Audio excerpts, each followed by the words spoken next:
knowing that they are going to join us, and we have a quorum, so we can. All right, so I'm going to call this meeting to order. First thing is to review and approve the agenda. Are there any changes folks would like to make to the agenda? Nope. Okay, I don't have any changes myself, so And yes. This is just minor, but you might want to move the discussion of the the hotel garage stuff after all the reports. Oh, okay. Yep, sure. That's fine. That makes sense. There's no voting on that, I don't think so. Right. Okay. So we'll anticipate switching those or moving the garage item till after council reports, or actually after all of the reports. All right. Any other changes folks want to make? Okay. So without objection, we'll consider the agenda approved as amended there. So on to general business and appearances. This is an opportunity for any member of the public to make a comment about anything that is otherwise not on our agenda. If you would say your name and where you're from, and try to keep your comments to 2 minutes, that would be great. And that is true for basically all the comments tonight. Great. So Laura, recording in progress. Oh, good. Okay. Laura, go ahead. Hi, everybody. I just wanted to say a little update on the Capital Area Neighborhoods program. I guess I should say I live on Liberty Street, just so everybody knows. And I'm working for Sustainable Montpelier. But we've been working to help the Capital Area neighborhoods get re-energized since the start of the pandemic. And we've been working with around 30 volunteers who are coordinating about 20 neighborhoods in Montpelier. And just so the public knows about CAN, it's here to promote civic engagement, community, or communicate important information from the city to neighborhoods and from neighborhoods back to the city, and also from neighbor to neighbor. And so it's really here to help build a resilient community. And right now, 4 neighborhoods are planning neighborhood-focused events for the July 3rd weekend. And 2 weeks ago, we met with Dan Groberg, the Montpelier Live director, to talk about this. And there's a lot of support in keeping the July 3rd event idea alive, even though the parade can't happen this year. So the neighborhoods that are working on planning some neighborhood-based events are Mountain View for something on July 3rd. Loomis Street's going to do a concert on July 4th. And then the downtown neighborhood is focusing on trying to get a Langdon Street Open Streets event. So we're working on that application, and hopefully we'll have that too for the next city council meeting. In Prospect Street, they're also planning to have some sort of neighborhood event, but they're still working that out. So we'll keep you in the loop on these ideas as they progress. And if anybody has any questions about CAN, you can always reach out to me, Laura at sustainablemontpelier.org. And we have a phone number too, which I can always share. And that's it. Great. Thanks, Laura. Any questions for Laura at this point? Great job, Laura.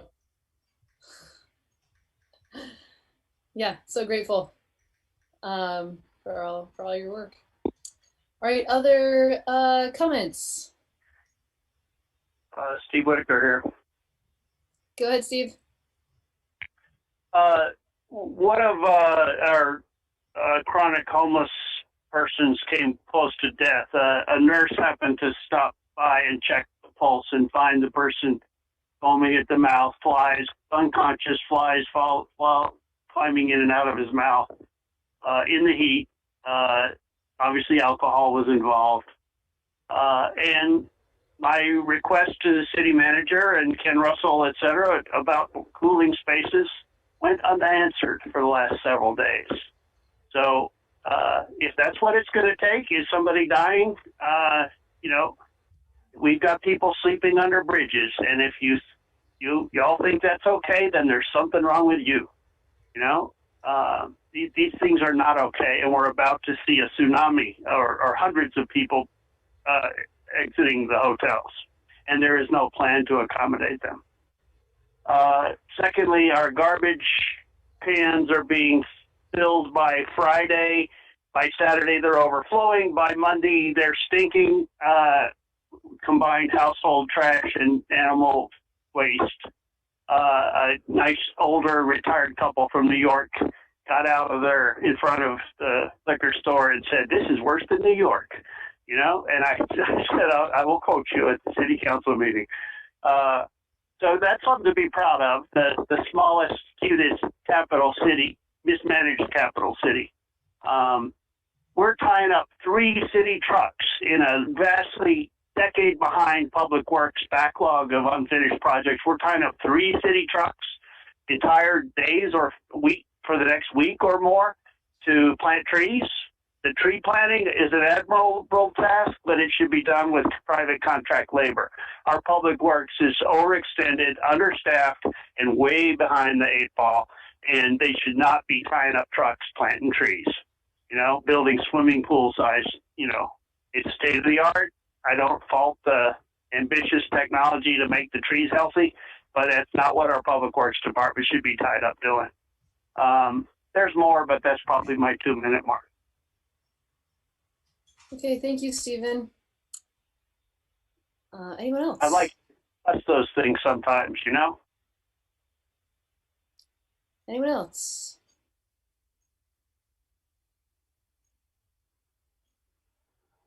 And by the way, you can use the raise hand icon, which is under reactions, or you can unmute yourself or turn your camera on and just physically wave. All of those options work. Okay, anyone else? Okay, so we're going to move on then to the consent agenda. Is there a motion regarding the consent agenda? I'll make a motion to move the consent agenda. I'll second. Okay, any further discussion? Okay, all in favor, please say aye. Aye. And opposed. Okay, so that is unanimous. We have 4 votes, so we are good to keep going, I think, then. All right, so we're up to the Housing Task Force annual report. And for this, yeah, Kevin, shall I turn it over to you or to Polly? You can turn it over to Polly. Polly put together the presentation for tonight. Okay, great. City Council. Welcome, Polly. Thank you. Thank you for taking the time to let us give you a report. And we wanted to talk about the housing situation in Montpelier, which I think you are aware of, but we wanted to give you some specific data and also make some recommendations that the task force has discussed. So I am going to share my screen and hopefully that will work. Nope, let's see. Yep, that works. Great. Can you see it? Yeah, you may want to go something like in presentation mode or something. Oh, there we go. There Okay. it is. Great. Okay. So before I start, I wanted to acknowledge some of the members of the task force and others who helped gather the information. First and foremost, Kevin Casey from the city, from whom a lot of the data came. Liz Genge and Patty Dupuy from Downstreet, Brian Evans and Carolyn Redpath, who are members of the task force, and also Rick DeAngelis from Good Samaritan. I thought I would start by telling you a little bit about the task force, since there's are a few new city council members since the last time we presented.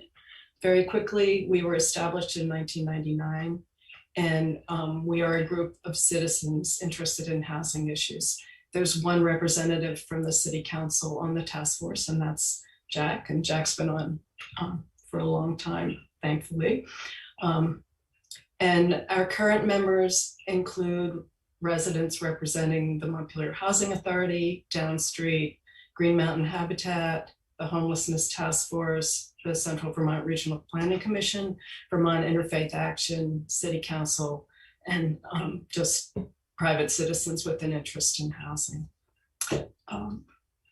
When we were created, the purpose that was outlined was to gather and evaluate information regarding housing trends in the city, to develop responses to housing concerns that are identified, and to recommend policies concerning housing to Montpelier city government. And that's largely why I'm here tonight.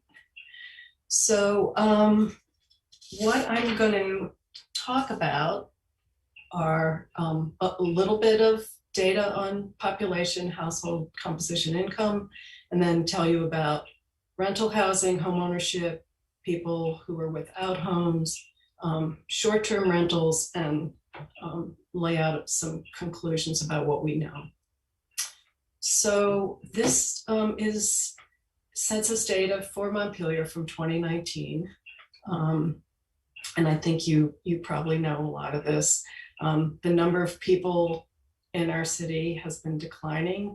The estimated decrease since the last census is about just over 6%.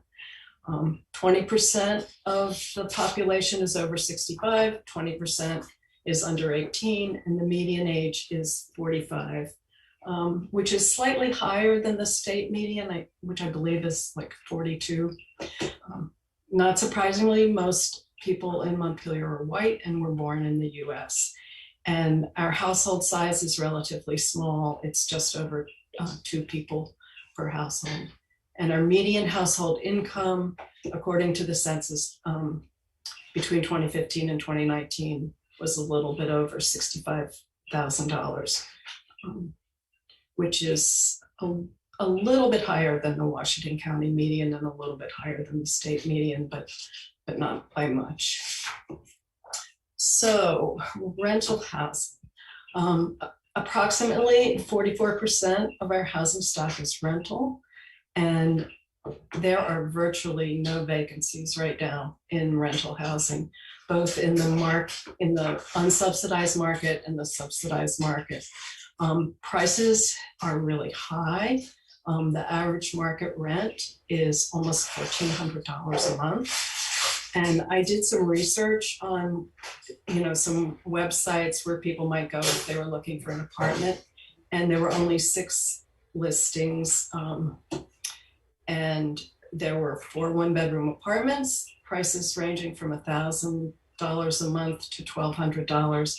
There was 1 3-bedroom apartment at $1,450 and a 4-bedroom house at $2,500 a month.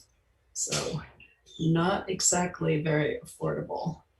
I talked to representatives from Montpelier's 2 largest landlords, and interestingly, the 2 largest landlords are Downstreet Housing and the Montpelier Housing Authority. And Downstreet, and this figure is slightly different than in the version that was given to you because I made a mistake, but they own 181 apartments in Montpelier, and they say for the past few months it's been between 98 and 100% occupancy. The only time there's a vacancy is when they're doing apartment turnover. And their property manager said she's never seen it like this, and she thought if there were new apartments created, they would fill right away. Montpelier Housing Authority owns 185 apartments. They're all subsidized. They have a long waiting list for both apartments and portable vouchers. And Joe Triano said she can fill apartments as soon as she can turn them over. They've had trouble filling some of them because of supply chain issues, having to wait months for a refrigerator or a stove or something that an apartment needs. But as soon as an apartment's ready to go, they can rent it immediately.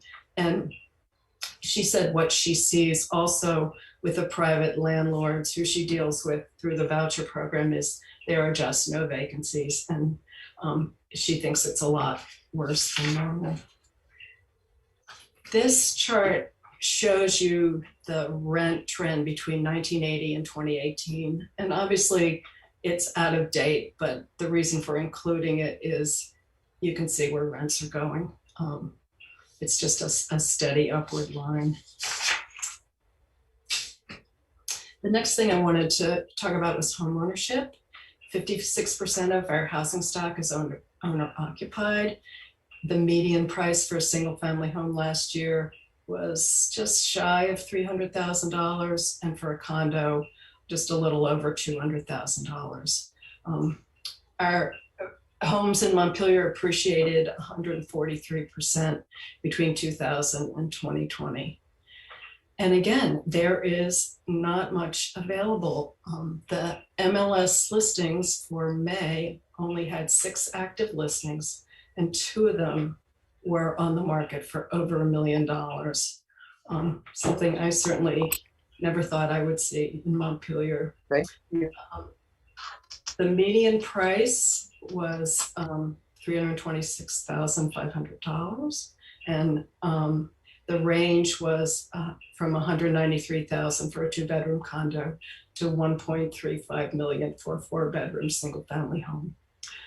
Similar to what I did with rentals, I looked on some of the websites, and there were 7 listings only, with a range from $209,000 to $1.35 million. So, and those are mostly the same listings that the MLS had. So what does this mean for affordability? Well, if a buyer earns 120% of county median income, which is approximately $78,000, they're able to afford a mortgage of about $225,000. So you can see that for what's considered a moderate income household earning above median, homes in Montpelier are pretty much unaffordable unless they have a lot of help with the down payment. So what can we conclude about buying a home in Montpelier? Well, interest in buying and living in Montpelier remains high among prospective buyers. Realtors report that most homes are under contract within a few days of going on the market. And frequently there are bidding wars, with the successful buyer often paying more than the asking price. And going through the statistics, it looks like that's been between this year and last year $1,000 and $27,500 above the asking price. And the trend seems like 2021, there's even more of that than there was in 2020. And many of these buyers have cash and don't need a mortgage. So if you're a first-time home buyer, young family, that's the competition. I talked to Downstreet's Homeownership Center director, and her characterization of Montpelier was they have a lot of interest among the people who they serve who would like to live in Montpelier, but they really just can't afford it. Once in a while, there's a condo that they can afford. So wanted to touch just briefly on people without homes. I know that you hear from the Homelessness Task Force, and so I'm not going to spend a lot of time on this. And but from the data that we were given, there are it's Washington County data. It's not Montpelier data. So between 280 and 350 unhoused households in Washington County. Most are single adults, and 14% are households with children. In mid-May, there were 95 rooms in motels used to house people without housing. And some of those were families, some of those were single folks. And at the end of June, there's going to be between 50 and 100 people who are going to lose those motel vouchers and could be out on the street. And very sadly, the Montpelier Housing Authority had to turn down 15 additional vouchers because through, because there just was no place to put people in Montpelier.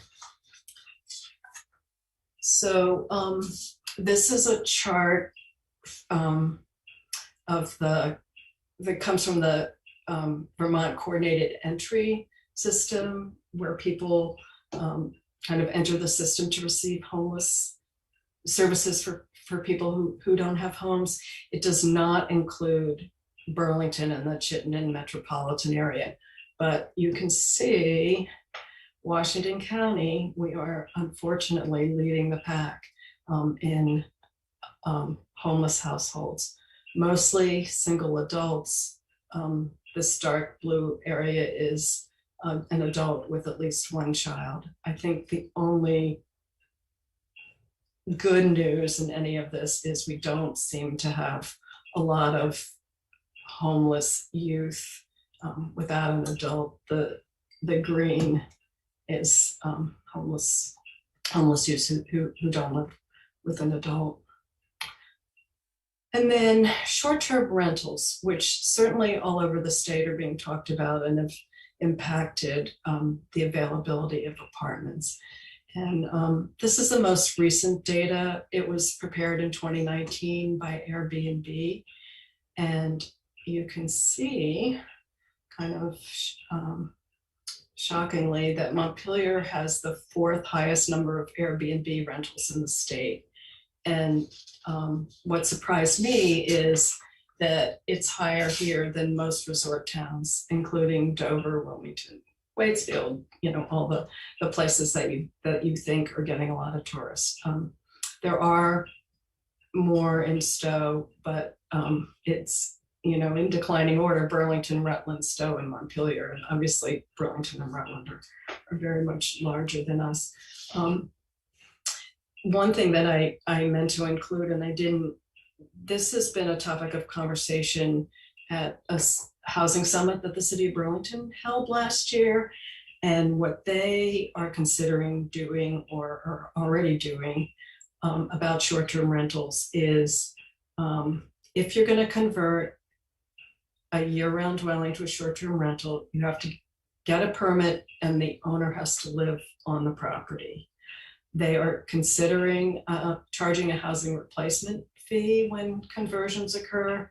And also, if there are more than 3 units in a building or on the property that are being used as short-term rentals, they are defined as a hotel, and they are allowed only in the zoning districts where hotels are allowed. So it's definitely, that is something that's being talked about all over the state. We, in our recommendations, we don't have anything around short-term rentals because it's also something that the legislature's been wrestling with. So we want to see what they're going to do.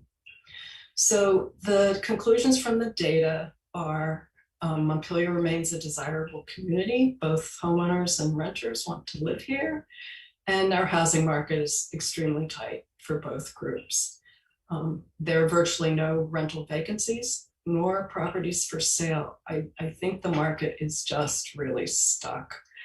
And, we talk about downsizers and people who may want to move from a large single family home, but there aren't a lot of options or places for them to go if they want to stay in Montpelier. So I think it's kind of contributed to the stuck market. Prices continue to increase significantly, both for rentals and homeownership, and very few new homes have been built since 2000. I think maybe 5% of our housing stock has been built since 2000. And so basically low and moderate income households are being priced out of the Montpelier market unless they're fortunate enough to get a subsidized apartment.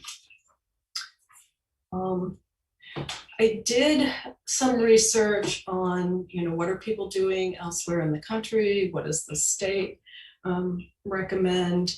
And these next 2 slides are a list of tools for municipalities. And I think you got them in your materials. I'm not going to read through them with you. I highlighted the ones that Montpelier hasn't done yet. And I have to say the city has done a lot. I mean, when you look at this list, much of it is, oh yeah, city does that, the city's done that, the city's done that. So it's really not for lack of trying, but and some of these are not appropriate for Montpelier. Inclusionary zoning is a powerful tool, but you have to have development for it to work. Anyway, and there's more here. You can see some of them, like a TIF district we've already done. We have a housing committee, we have a housing trust fund. So I hope you'll take the time to look this over. And then at our last housing task force meeting, we spent quite a bit of time talking about, well, what do we want to recommend to the city council? And there's certainly, this is not an all-inclusive list, and there's probably many more ideas out there, but I did want to go through them. So the first is to hire a consultant to examine the housing situation in Montpelier and make recommendations. Maybe there's something that folks who live and work here are missing, and maybe some outside eyes might have some ideas. The second recommendation was to reconstitute the Barriers to Housing Committee. This was a committee that was set up by the City Council 10 years ago. So obviously this is not a completely new problem.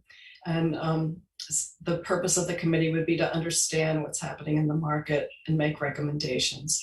And we would just suggest that there be representatives from the task force, City Council, the Planning Commission, the Homelessness Task Force, Sustainable Montpelier, and city staff. So the idea is maybe with a broad group of people, folks could come up with some ideas that haven't already been tried. Undertake an inventory of potentially developable properties that could accommodate 10 or more units. This may have been done already when the zoning was revised, but I think it's important for us to know where those properties are and keep an eye on them and try to encourage some development there. Fund the Housing Trust Fund at a level of $150,000 annually. Next one is support a shared appreciation homeownership pilot for first-time home buyers. And Downstreet actually has one in the works. This would involve giving a household a subsidy that's high enough that they could enter into the market, but in return, when they went to sell, they would limit the percentage of appreciation that they would take on the home. And the traditional model is they would take 25% of the appreciation and the remainder would just stay with the home. And so it would be affordable to the next buyer. It's a program that's been used all over the state, and Downstreet does have some shared appreciation homes in Montpelier, but the state subsidies have been very limited, so there really aren't any. And we were recommending using some housing trust fund money to try that as a pilot. The next one is explore instituting a land value tax that taxes long-term vacant buildings and highly developable properties at a higher value than occupied, a higher tax.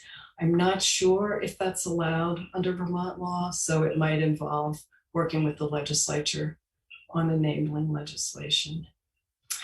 The next one, this was tried a while ago and didn't succeed, but there's new people in the legislature, and we feel strongly that it makes sense to relook at working with the state of Vermont, maybe about making some of the large state parking lots available for housing. You could do parking on the ground floor and maybe the floor above, and then housing above, because there's some large vacant properties downtown that are just used for parking for state employees. Then acquire land and make it available for housing development. We think that the situation is dire enough that this is something that the city may want to seriously consider doing. You might want to employ the services of a professional real estate developer to do some negotiation. Might involve creating a land bank and using either city funds or funds from the Vermont Housing and Conservation Board to do so. But that way the city would be in control and could reach out and find a developer who would develop what we want. Work with the Vermont College of Fine Arts to determine if there are possibilities for housing in some of their underutilized buildings. My understanding is that that is a possibility. The next one is if a property goes up for tax sale, give first option to purchase to a nonprofit. And it sounds like there aren't a lot of properties that go up for tax sale, but should that happen, if a nonprofit like Downstreet could get an option on it, they could get a lower moderate income family into the home. Continue the accessory dwelling unit program. It's a pilot right now. It's got some constraints because of the federal funds, but it's a really good way to get more apartments into some existing buildings, and it's a very low impact way. And finally, support programs to reduce homelessness, to recognize the challenges and changing landscape of homeless services, and to support state and local programs, and to allow the Housing Trust Fund money to be used to support a project to house those without homes outside of Montpelier. That's a little unusual, but it's a regional problem, and so that's what we are recommending. And finally, as I was putting this together, I came across the following, and it's from the New Yorker. It's from last week, and it just sort of shows that we are not alone in this. So I'm not going to read it to you, but I'll go slowly enough that you can see it. But it's entitled "How to Beat Out Cash Buyers When Trying to Buy Your First House."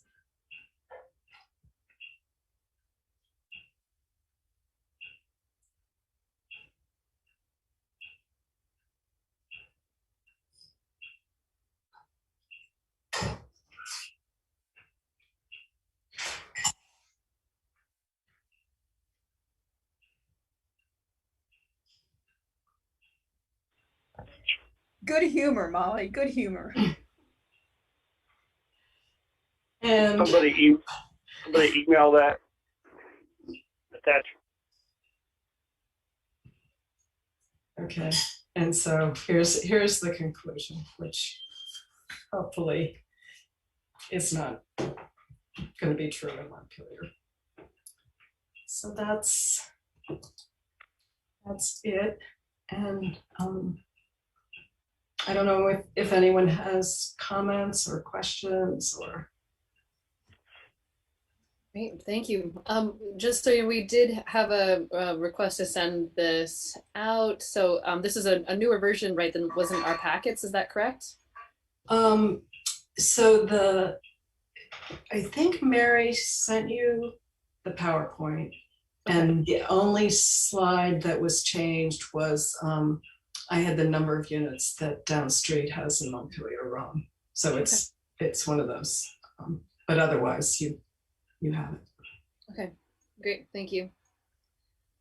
So Connor, I saw you had a hand, go ahead.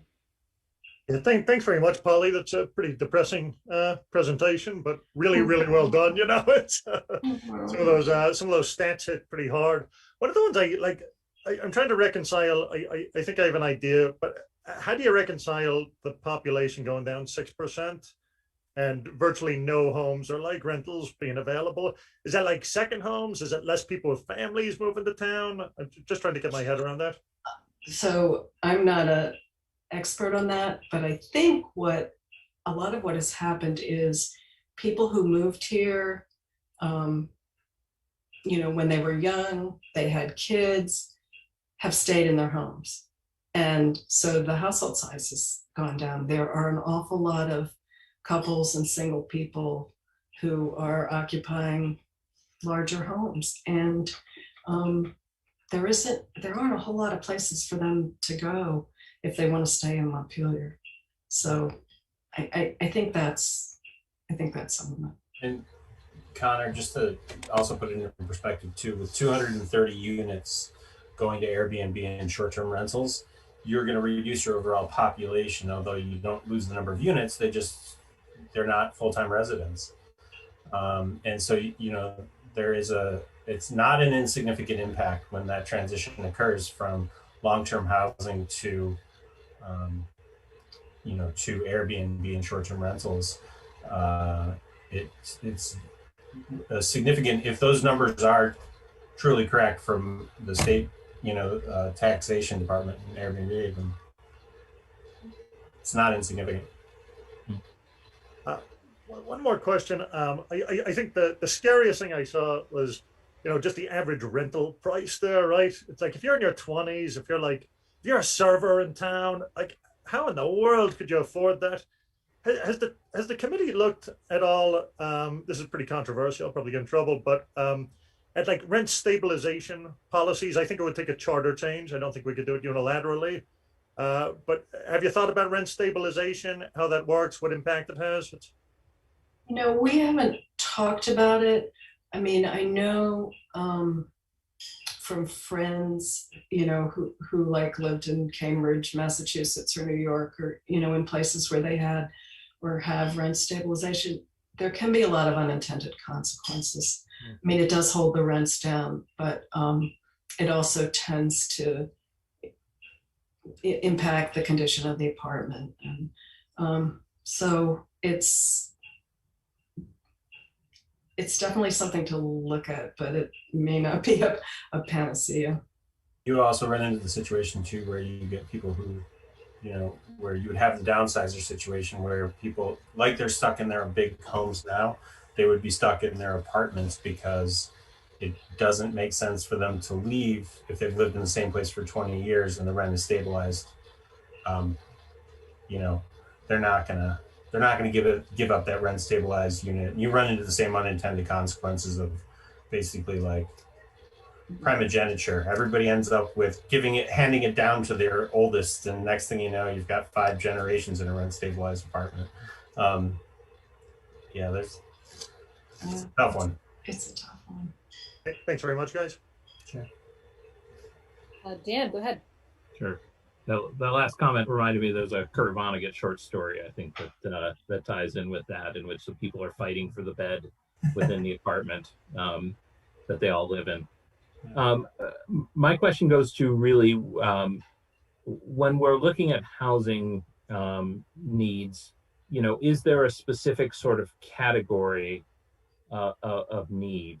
Is it for lack of maybe a more nuanced term, a starter home, sort of for younger families, or for people wanting to downsize and get out of their larger unit, or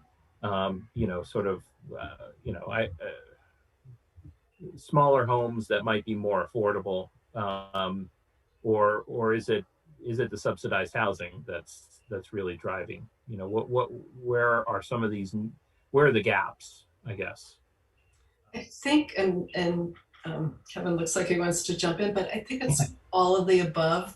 Yeah. I spent a career working in affordable housing, and that was the lens that I looked at everything through. But in the work with the housing task force, I've really come to think we need market rate housing, we need subsidized housing, we need starter homes, we need housing for seniors who don't necessarily qualify for subsidized housing and maybe can't afford something like Westview. We need it all, I think.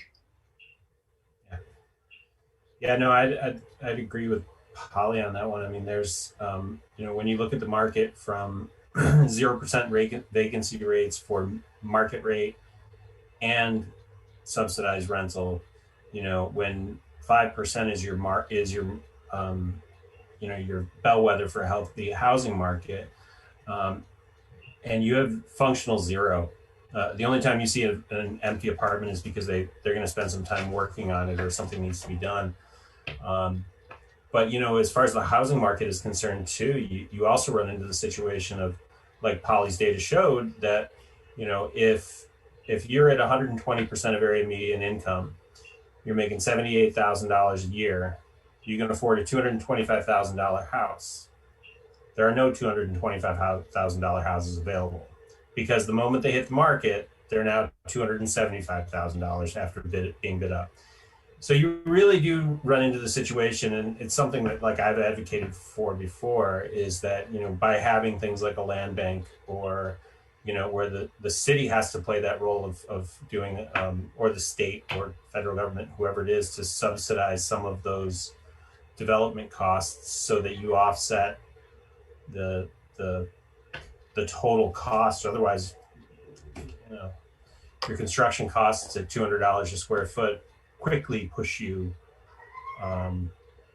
to that limit before you've Sure.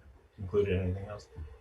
Well, let me follow up on that, if I may. When you talk about these construction costs and subsidizing it, okay, obviously that's one solution.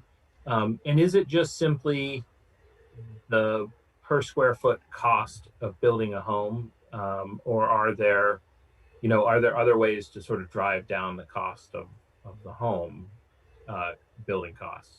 Well, if you're per $200 a square foot, and let's say, just for math's sake, it's a 1,000 square foot home, small home, you're looking at $200,000. But you haven't, but if you take into account your, acquisition costs of, say, 75 or 80,000 for land, plus your utility hookups, you're over $300,000 without, putting a curtain rod up. So it's, whereas that's kind of what I'm saying, is that, where the city has, Sure. Sorry, I'll let Oh, you. no, go ahead.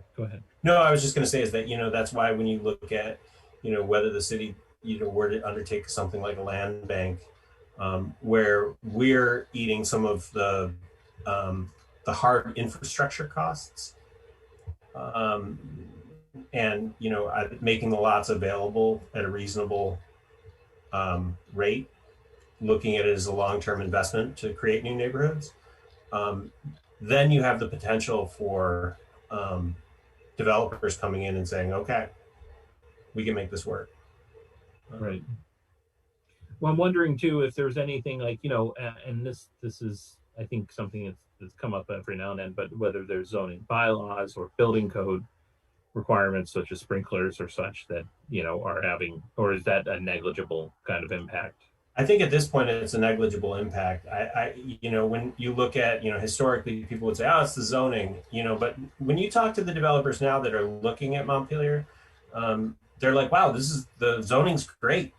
The numbers look great. Like, there's a demand and everything else, but there's lack of available land that is ripe for development or is owned currently by people who are not able to develop it.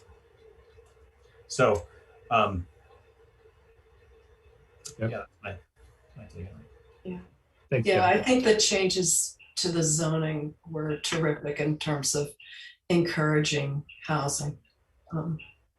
Really, really good. Yeah, go ahead. Thanks. Yeah, I think some of the changes in zoning we did a few years ago are great.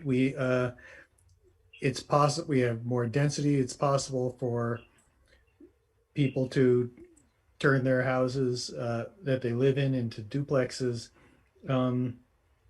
Polly, you mentioned the accessory dwelling unit program, and I think that that might be something that people aren't aware of. So it might be worth talking about that a little bit. Yeah, I can take that one. Yes, it's your baby. You want to talk about it? So that the accessory dwelling unit program, which is funded in part by Vermont Community Development Program funds, which is indirectly from HUD. We're partnered with the Vermont State Housing Authority, and Tyler Moss is running it. The challenge has been Tyler is now in charge of the rental assistance program for the state, which is, you know, if people can't pay the rent, the $153 million is the number I heard. It's not insignificant. So he's busy, but we've still moved through a few of them. The challenges is that there's a lot of interest. We have run into challenges with the HUD funding because what we were originally told we could do things like, you know, detached structures, or they changed it kind of last minute. So it's a great program. It gives people up to $20,000 plus a $10,000 interest-free loan. So a total of $30,000 to put an accessory dwelling unit on their property. And it just needs to be affordable for 5 years. So it provides a significant amount of money for homeowners to participate. And on top of that too, the eligibility is flexible. So either the unit needs to be flexible or needs to be affordable, or the homeowner qualifies as low income, lower moderate income. So if you're retired but you have a home, and you know you've got some equity, you could use some of your equity to build a unit and get the grant and loan up to $30,000 to offset those costs.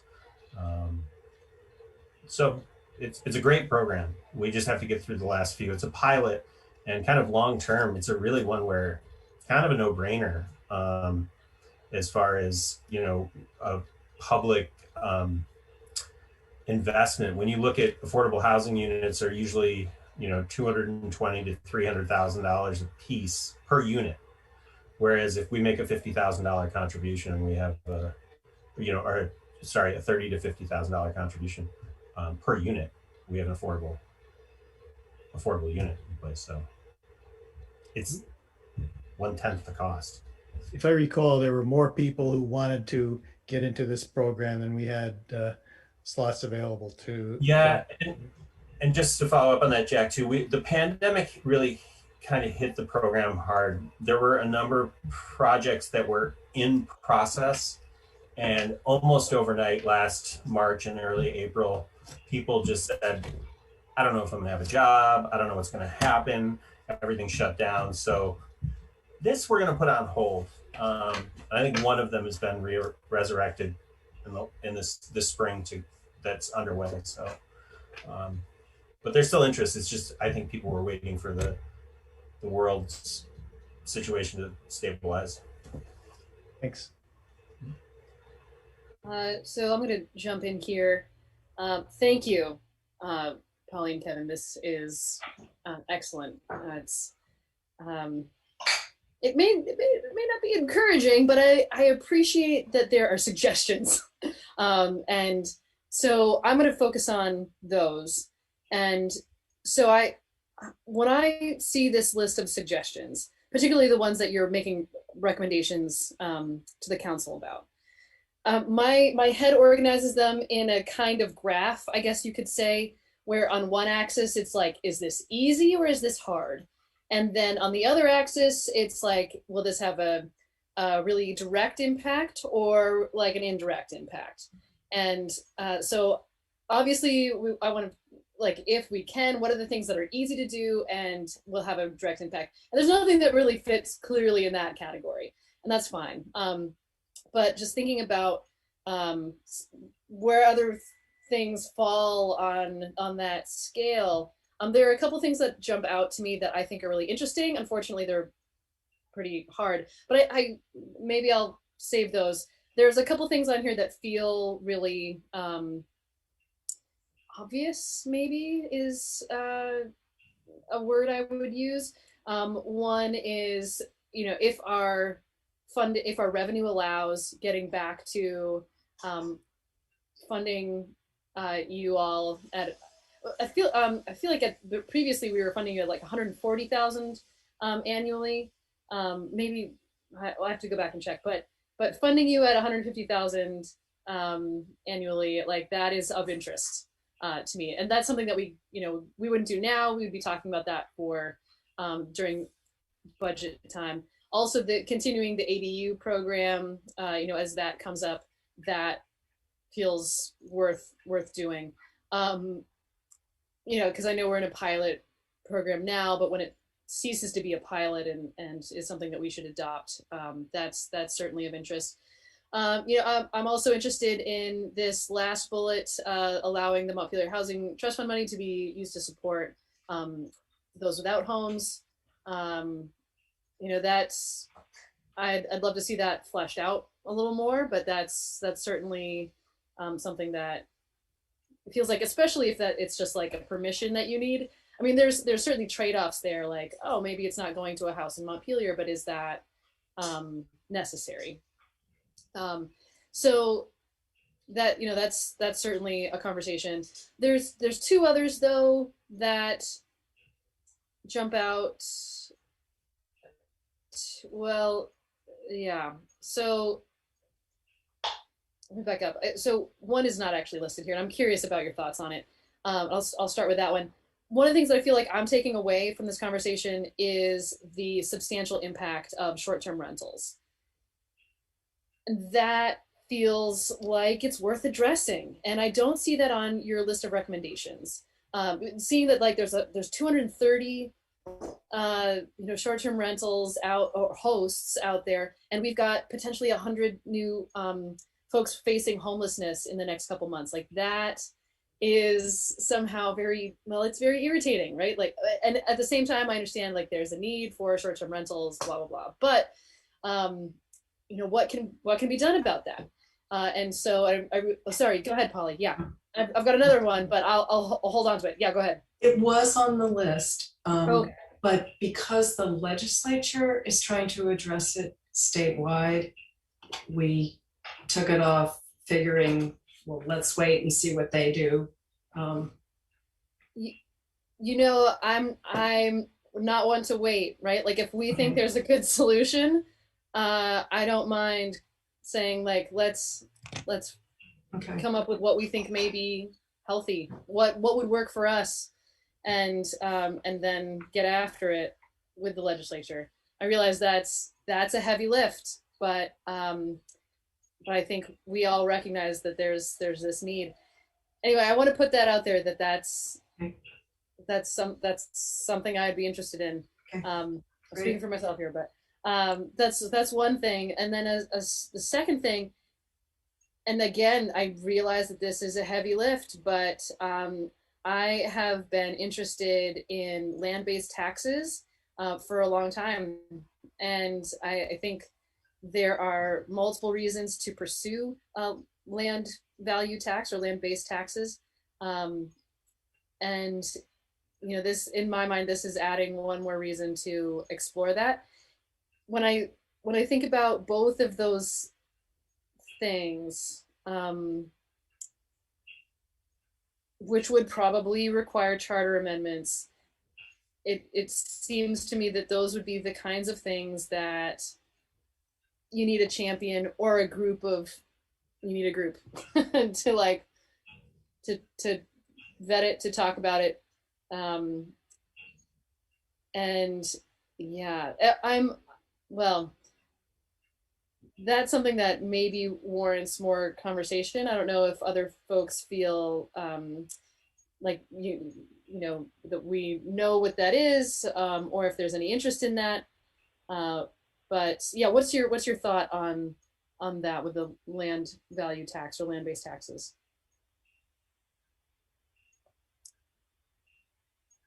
Mike. Oh, Mike. Yeah, go ahead. Yeah, I could jump in here real quick. One of the hang-ups that comes up with the land-based tax is that we, of course, have a statewide education tax rate. So in order for us to implement it, we would basically have to have two assessments for every property. One that's the state education assessment, and then we would have to have a local assessment. So that's one complication. And then we would also have to then cut out the TIF district, because we can't do anything outside of the ordinary to the TIF district. So we would only be looking at properties outside of the TIF district. So those would be just a couple of the major issues with that approach to things.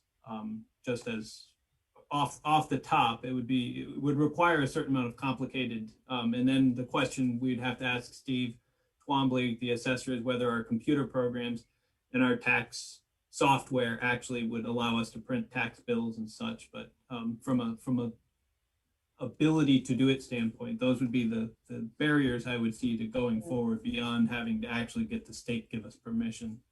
I mean, my understanding of land-based taxes is that the algorithm would be pretty straightforward, right? Because it's based on the land and not what's on it, right? And so that assessment presumably would be pretty cut and dry. Separate from that, you do make a good point about the TIF districts. So what space are we really talking about? And does it apply to places, to like the rurally zoned spaces? But it would be interesting to see, you know, outside of the TIF districts, what space we're actually talking about potentially, because there may be space that's worth talking about for that. There is at least one member of the Planning Commission who also very strongly supports the idea of the land-based tax system. So it's not something completely foreign that we haven't discussed. Certainly, it's come up in Planning Commission as well. Well, maybe I'll reach out to that Planning Commissioner and see if there is energy to put together a committee to explore it further. Dan and then Bill. The only other concern that I would think about is the state land gains tax, and how that would have an impact on that. Because if suddenly land values rise as a result of taxation, you know, you might have homeowners that are, you know, which the land gains tax is pretty harsh, depending on the number of years you own the land, and it can make a homeowner. It can make it unaffordable to sell your home. Right. Okay. Fair enough. And Bill. Yeah, I wasn't going to really comment on the land tax. I think that there's a lot to look at there. I just, you know, I think you were heading there, Madam Mayor, is we might want to take a look at these proposals and ideas and put them in, you know, one in the box of the things we have the authority and ability to do now that are within our discretion, and you know, whether it's a budget decision or those kinds of things, or within the current statutes or zoning, and those that would require, you know, extraordinarily heavy lifts, and then we can weigh the pros and cons of those policies, and also the political realities of, you know, are we going to really put a lot of effort into this only to find that, you know, PVI or somebody is just going to say, you know, they can't do that, and the legislature shoots it down. And so, you know, I'm not saying that will happen. I just think we can take a look at what's this workload and this workload, because there are a lot of good ideas, and I think some of them, you know, whether it is just securing options on properties or those kinds of things to help people get in, helping, you know, buy down the cost of some of these homes, or maybe it's even, you know, counterintuitive, but helping support more expensive homes and thinking maybe people will go into those, freeing up the other homes, you know. So I think, but those are all things we can do without changing the world, but we should be also looking at changing the world at the same time. Fair enough. Other thoughts or comments? Steve Whitaker. Go ahead, Steve. I marvel at the fair enough.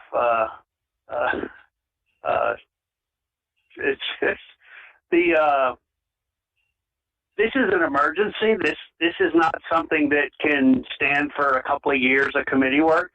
I'm reminded of your homelessness task force.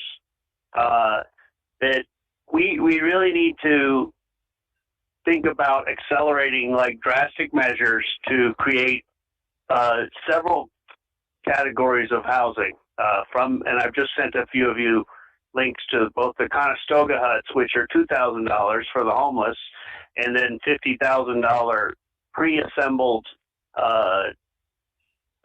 accessory dwelling units. Fixtures are already included in them. So you set them down on a foundation, even a light foundation, unfold them, and they're ready to occupy. So we really need to think about doing something, even if it's going to have to get rearranged later or relocated later. Both of these solutions are appropriate for that, but you've got an emergency situation, whereas recreating the tax structure to disincentivize Airbnb or trying to place socially atrophied homeless people into Airbnb tenancies is really absurd. The owners will not tolerate that. So I think we need to look at real drastic situations that are going to both take advantage of available land and housing. I'm thinking of the unused, building between Trinity and disability rights, unless Jacobs has somebody living in his attic up there in a commercial zone. But there's lots of properties that could handle 3, 4, 6 of these foldable accessory dwelling units at $50,000 a piece. And you need to start taking the pressure off with immediate action. I'll leave it at that, and follow up with the appropriate people if there are any. Okay, thank you. Can I follow up that? Can I follow one more comment on that, Madam Mayor? I had an opportunity with an owner who had a property for sale that is really a tear down, but the site could handle 6 or 8 units of affordable housing. But the years of ineffective government has eroded the trust that it is worth trying to battle this machine of City Hall to get these kinds of things permitted. The unequal enforcement, the favoritism, we've created a problem that's discouraging creative affordable housing development, and that's a trust issue that y'all got to deal with. And I didn't hear any mention of it.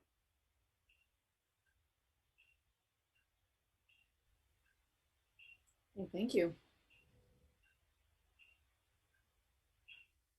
Other thoughts or comments? Jack, go ahead. Well, I think it's worth pointing out that there are a number of people still working in housing today who were on the barriers to housing committee back 10 years ago, and and I'm one of them, and certainly in that committee, one of the things that we found was that among developers there was an image that the city of Montpelier was hostile to development, and people just couldn't get things built here. And it was also very clear then, and it's even more clear now, that image was not factual, and that the barriers that people claimed to exist to housing development simply aren't there. So I reject the contention that the administration of the city of Montpelier has been engaged in incompetent and unequal treatment of people who are interested in developing housing in Montpelier. There are reasons that it hasn't happened, but being badly treated by the city, I don't think is one of them.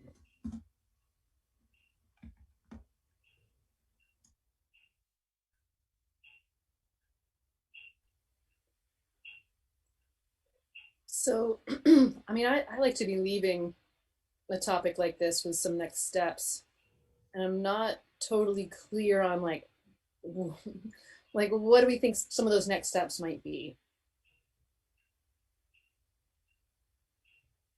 Dan, go ahead. Sure.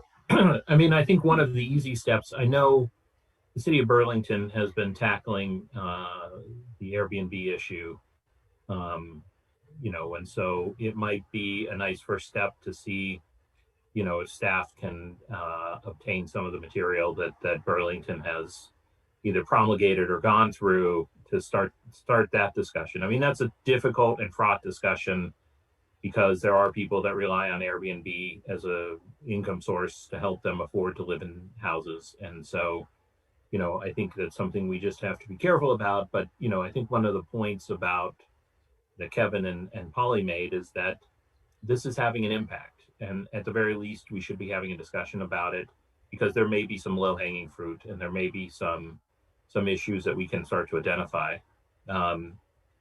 That would strike me to be maybe an easy first lift, and would go directly to the heart of some of the things they've been talking about. Yeah, thank you. Brian Evans. Good evening, everybody. I am on the board of Good Samaritan Haven and a member of the Montpelier Housing Task Force. I do want to just let you know that Good Samaritan Haven submitted an application for the Housing Trust Fund. We are trying to secure the Twin City Motel on the very Montpelier Road, which would provide quite a lot of better housing space. So that goes to the final bullet on that list, is that, you know, to be able to open that up for not just Montpelier is what we were hoping for as well. Just so, thank you. You know, I almost feel like some of these could be brought to us sort of like one at a time. You know, if the housing task force came to us with just a proposal around that, then we could just zoom in on it, you know, address it, and then start checking some of these things off. Yeah, just as an aside, you know, we will be calling together the Housing Trust Fund Committee to the process is the Housing Trust Fund Committee will vet that and then do a presentation to council to, you know, likely approve that recommendation to fund Good Sam with the Housing Trust Fund. We just have to go through the process because it will involve, you know, a bit of an exemption, but you know, the important piece is recognizing the regional nature of this.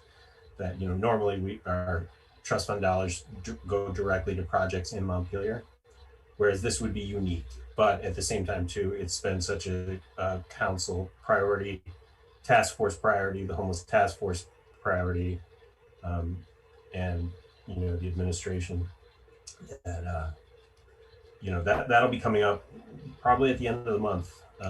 We're going to be meeting. I'm going on vacation this week, so I can't do it this week. But when I get back, I promise. But yeah, it's that's coming up.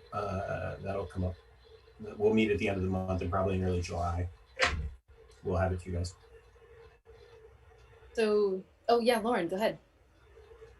Yeah, thanks. And apologies, I was late tonight for a 4th grade graduation. So I might have missed, I missed the first half of the presentation, I think, so apologies.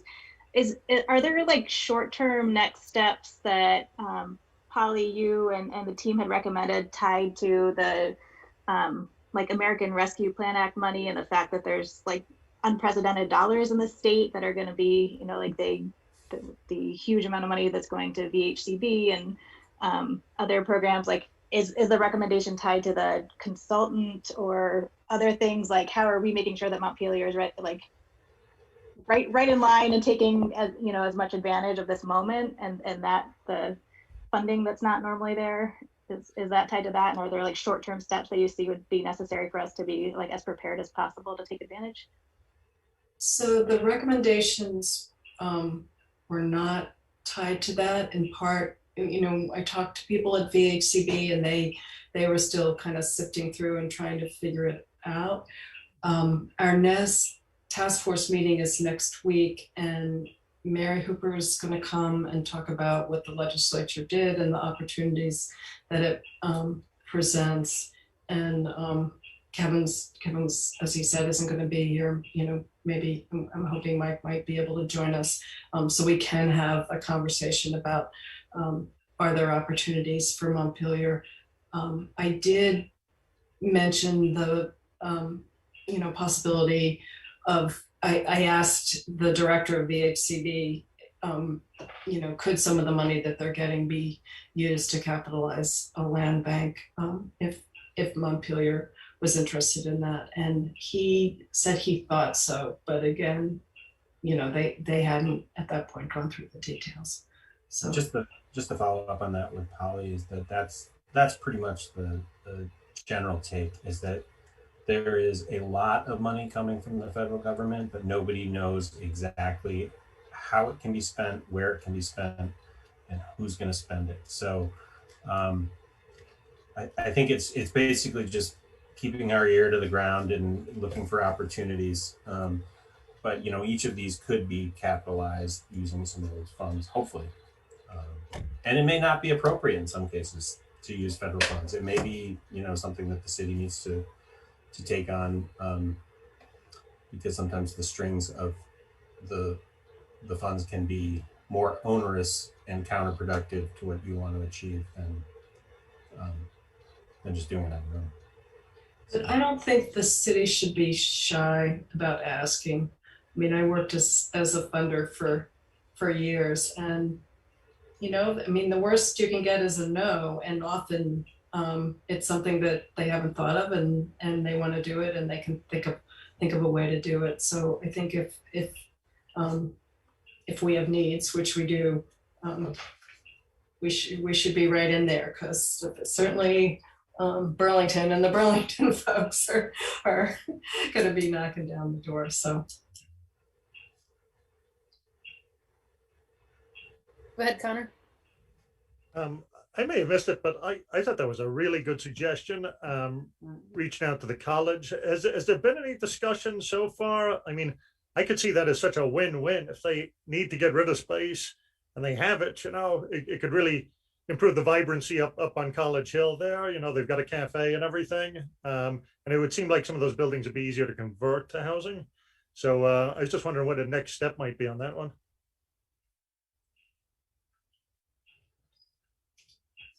I guess the question is, have we spoken to them yet?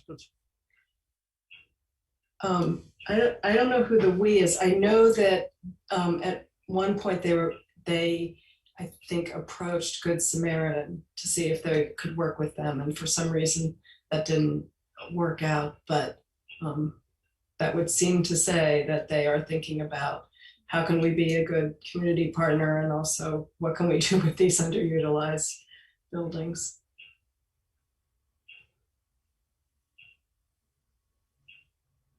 Yeah, we'll make a plan to reach out. Okay. Great, thank you. It sounds sort of like there's multiple next steps here that we're all throwing around. Polly, Kevin, Mike, do you feel like you have a sort of a clear picture of what some next steps might be? We've talked about a number of them, but I'm curious what your reaction to the idea of approaching the state about using some of the parking lots might be, because I think the city made some pretty serious efforts quite a few years ago, but the person who was negotiating on behalf of the legislature basically killed it, and he's no longer there. And given that state employees, some of them may have more options for working remotely post-pandemic, will they really need all that parking? I don't know. I'm curious what you think about that idea. Go ahead, Donna. Well, there's been past discussions with the state, but every time you mention a parking garage, it's their dollars. They sort of have walked away. Maybe if there could be a deal where there was a way of covering some of their costs for the parking area, but it would take a lot of negotiations. I think you should do it, we should do it, but it has not been fulfilling to try in the past. I would I might get in trouble for this one, but I'm going to say it. That you know, in development, like, you know, the kind of your primary goal is control, site control, owning the land and having that that control of the site. So I think that's got to be kind of the primary goal, because what we've seen again and again, you know, in town is you can make incremental progress on small projects like ADUs, or, you know, maybe we do something with Airbnb, but none of those are a panacea. But when we look at some of the larger parcels, or we look at the stuff that, you know, if we are going to look at development, it's going to have to come from, you know, us having control of those pieces, and then making a determination, you know, with the community, how we want to proceed. So that's just my thought, and that's why I like the land bank ideas, where you know, you come from a position of saying, like, okay, well, you know, we're gonna maximize development for this area or this area, and we're gonna do site control, and we're gonna take the lead on the master planning, and we're gonna take the lead on some of these pieces, or work with the developer that can do that, and has the experience to do that. So that's just my take. I think that until we have that control, I think it's going to be very difficult to make progress. Are you saying that just in general, or in response to? Okay. I think that, you know, anything that we do, as far as like the ADU program, we can make some incremental progress, and Airbnb, but if we're going to, you know, really have an impact on this, it's going to be a larger development. You know, when you have 0% vacancy rates and 4 homes on the market right now, I mean, you're not you're not going to piecemeal your way out of this one. This is going to take a big investment and partnership with people who know how to do it. So that's my thought. So I'm all for the land bank. Yeah, fair enough. So that would require either finding some federal or local dollars to at least even start that conversation, right? Yeah, knowing that there's a funding source, unless the city wanted to issue a some kind of housing bond to do it that way. Well, yeah, so I would certainly be interested in hearing back from you all as things progress, and keep us in the loop if there's one thing that rises to the top. You know, come to us with like one ask so that we can dive deep, and then need $5 million bucks. Right. One ask. Perfect. Give me $5 million bucks. We're good. All right. Okay. Donna, go ahead. Well, I just wanted Polly to know that Barbara Conry, the architect teacher at Vermont College, Vermont Tech, she had a class that did several renditions of buildings with parking underneath, housing above, parking underneath, some retail and housing above, sustainable buildings all throughout downtown. So you might get in touch with her, just because then you might have some concrete images, and who knows, that might fly on some opportunity of money in the future. It's not going to be immediate, but they were beautiful buildings and well-purposed for those parking lots. Okay, she's actually coming to our next meeting, but with her planning commission hat on. Well, tell her you want the wonderful. Try to get her back. Did. Yeah. Thank you, Donna. Hey, any final thoughts on this? I think we probably need to move on. Okay. Thank you for your time. Well, thank you again. Yeah, absolutely. Yep, and certainly keep us in the loop. Keep us updated as to how we can help. All right. Yeah.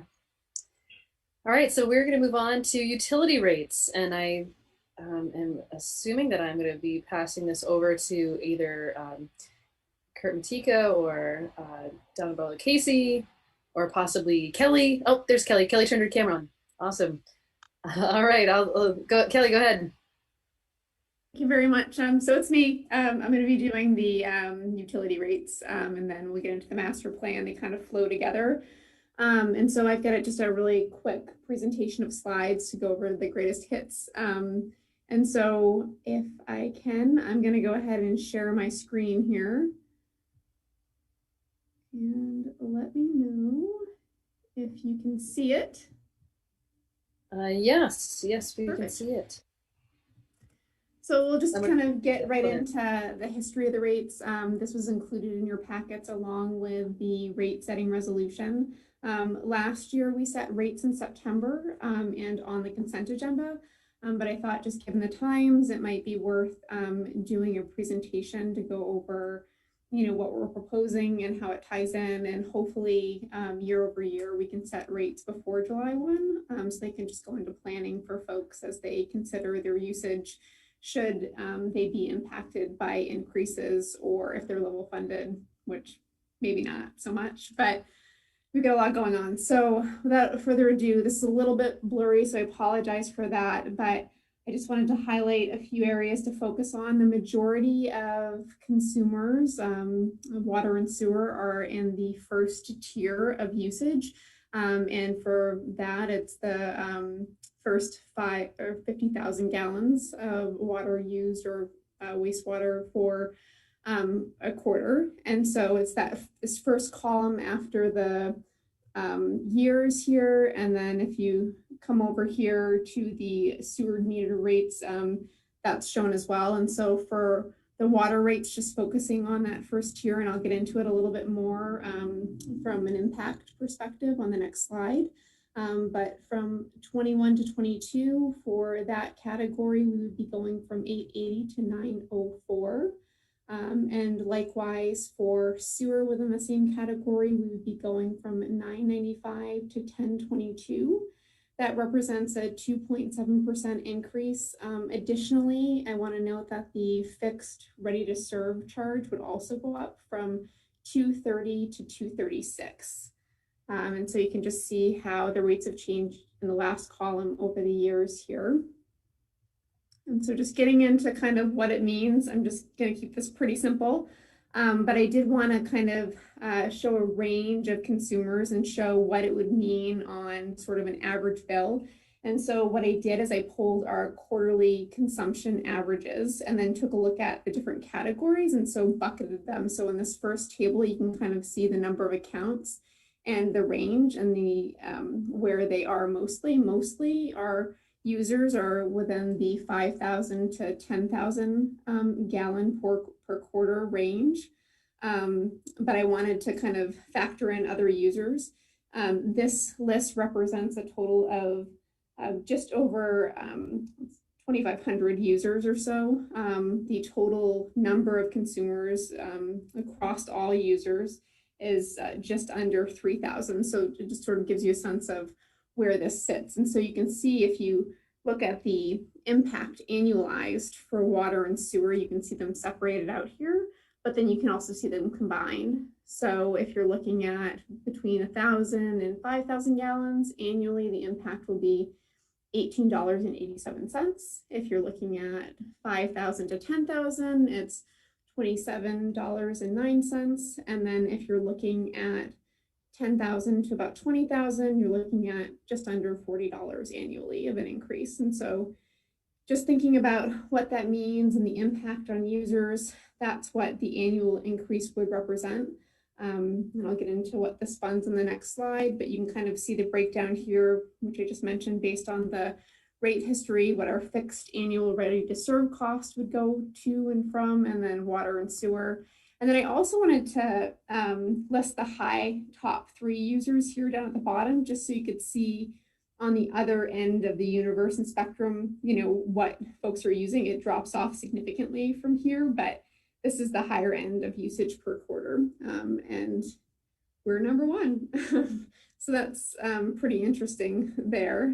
But as I understand it, historically, it has gone between the city and the hospital, which isn't really all that surprising. And then moving on into the recommendation here, this would be if you approve these rates and execute the resolution, it'd be effective July 2021 for FY22 and would be seen on the December bill. And this is representative of 1.7% inflation and then 1% for infrastructure, which tracks the master plan. This funds infrastructure improvements, current and future upgrades. Of note here, this will include phase 1 and 2 of the wastewater recovery facility, and then also East State Street project, which includes a series of things, sewer lines, water lines, combined sewer overflows, and also some street work. The other thing that this does address, and we worked with Public Works extensively on rate setting, but also the master plan, there was some concern about asset depreciation and making sure that we had captured that accurately within our planning. And I can say that this plan does address that. We've learned from our auditors that we either need to book the full amount of debt service or assets depreciated over time, whichever is greater. And so we've tested that, and that's in the plan, so that's good. It just then will be square as we get down the line and need to replace things. And so I also wanted to note here, I did run a little bit of a fly here. I did run the current delinquency rate, so we're just up over 1%, which is pretty good considering what we've been through. Historically, people pay their bills, and we're still seeing that. And so I think that's kind of an indicator that while the pandemic has definitely had some real impacts, the impact here isn't as significant. I mean, it's still, there are some delinquencies, but we are seeing people pay their bills. And so with that, we'd recommend approving a rate increase for water and sewer of 2.7% and executing the resolution that was included in your packet. I do want to note there's 2 minor changes that will go with the resolution that you will sign that ties to this. And one of them that I noticed when I was looking at it is the readiness to serve quarterly fee was not updated in the resolution, so I updated that. And then the date on the last page should be June 2021, not 2020.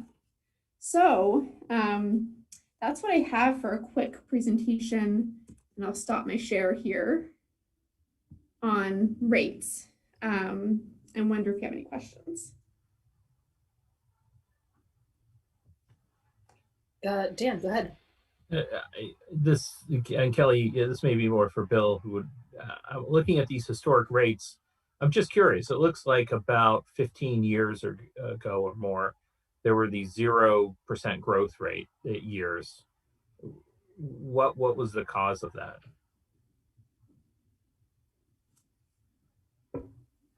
There were a couple of factors. One was that the council at one point, I'm doing this from memory, so I don't have all the data right here, but one was that the council had done a very large rate increase, at least for water, when the water plant first came on. And so they said, we'll even it off for a while. The other was at one point, I think at least the water fund had a pretty large surplus, which has since gone away. So the council was having trouble raising the rates. And some of it was just political decisions that they didn't want to raise rates. And since then, we've kind of had a roller coaster ride, particularly with the water fund, but with the sewer fund as well, where, we had this big surplus and we went into deficit, and it was pulled out of deficit, and the council has adopted this sort of incremental policy, and I think got in a much better hand.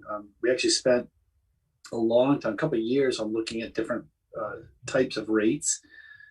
And I think opted not to change those. They were, sort of deciding who the winners and losers were, and it wasn't obvious which way to go there. But I'm sure Ann and Donna at least can remember us looking at, pretty extensively at different rates. And so we, as Kelly mentioned, we've adopted the 1% over inflation in terms of dealing with the master plan, the capital work, and that's later on this agenda. And we've been trying to, we've found that if we can stay with inflation, at least operating wise, so far we've been pretty good. I don't know if that is a succinct answer, but that's the best I got right now. No, that I appreciate that.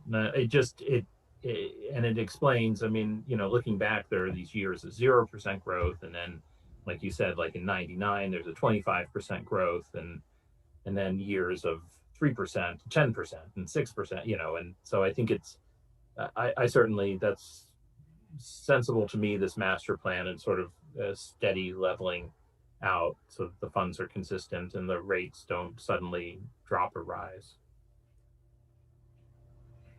Go ahead, Dana.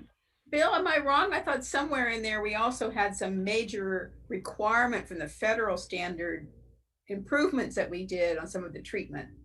Was that any of the big increases? Well, of course, the biggest one was the construction of the water treatment plant itself. That was a federal requirement. And then there have been some on the sewer side as well. And I think another area that we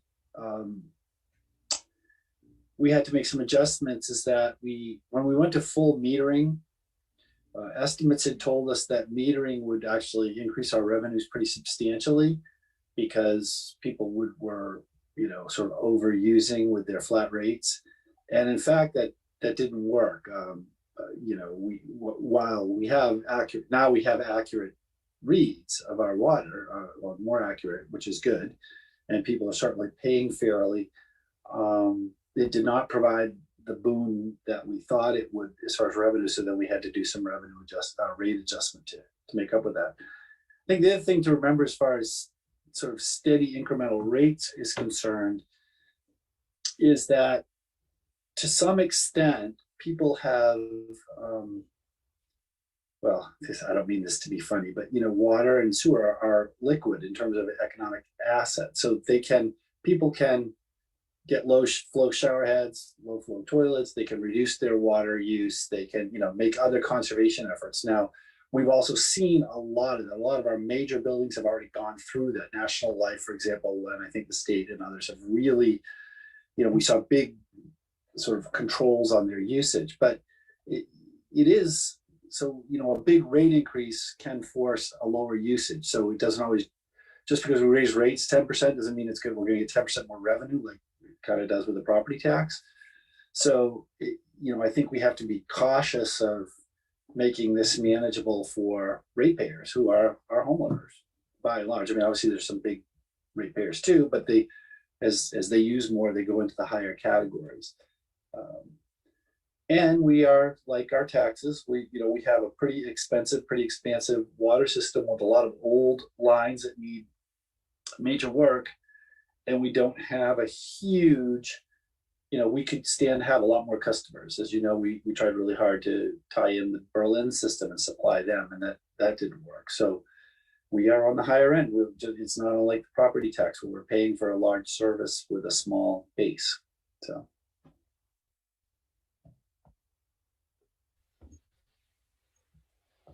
Yeah. Other thoughts or comments?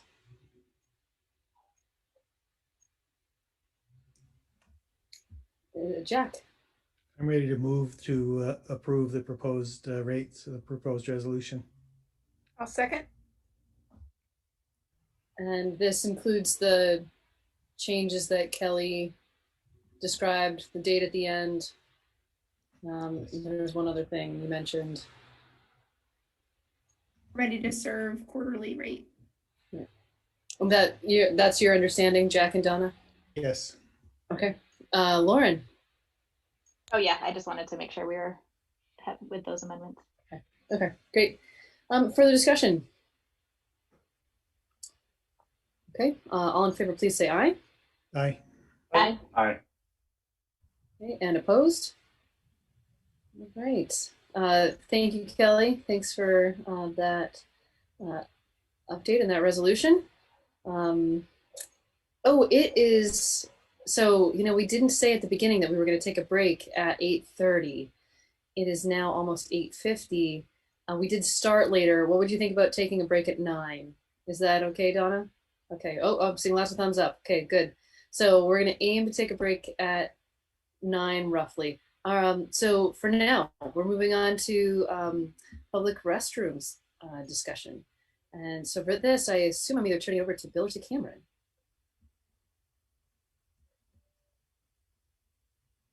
Actually, I think we're going to do the water sewer master plan update next. Okay. Oh, I'm sorry. I just totally skipped that. So you might want to do your break now because this might last 10 minutes. Okay. Okay, that's fine. Sorry, the utility rates and the water sewer just merged together in my head, but they're separate things. All right, well, let's take 10 minutes right now. We'll come back at 9 o'clock and we'll jump in with the water sewer master plan update. Okay. See you soon.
All right, great. So I will kind of cruise through this presentation and we can do questions whenever. Kurt is on and available if there are project-specific questions that you have. But otherwise, we'll go through it. The last version of this plan was established in May and approved in July of 2016. And since then, we've seen some changes, some large changes. And so we thought it was a good opportunity to revise it and make it current with what we're experiencing today. And so the goal of this plan is really to establish steady state over this plan represents 50 years, but it's really, within the calculations, 100 years, but we just didn't extend out as far within the planning documentation, but that's the way it tracks, so that then we can fund facilities and underground infrastructure at a stable rate. And so you can see here with this slide, this kind of reviews what was in the memo for the plan that was in your packet. These are the calculations and what goes into them. Generally, water and sewer are identical in terms of the amount invested. And so just to kind of highlight the factors here, it's 50 years with inflation starting at $750,000 per year. And so you can see that equates to 37.5 million or approximately 83.2 million when adjusted for 1.7% inflation plus 1% for variable economic conditions. And so depending on where we go as we come out of the pandemic, this inflationary rate may change. We did take a look at the Northeast CPI indicator and did run an analysis to make sure that this 1.7% was holding true over the course of time and not just necessarily within the past year or so. And we'll continue to keep an eye on things as we come out of the pandemic and things develop.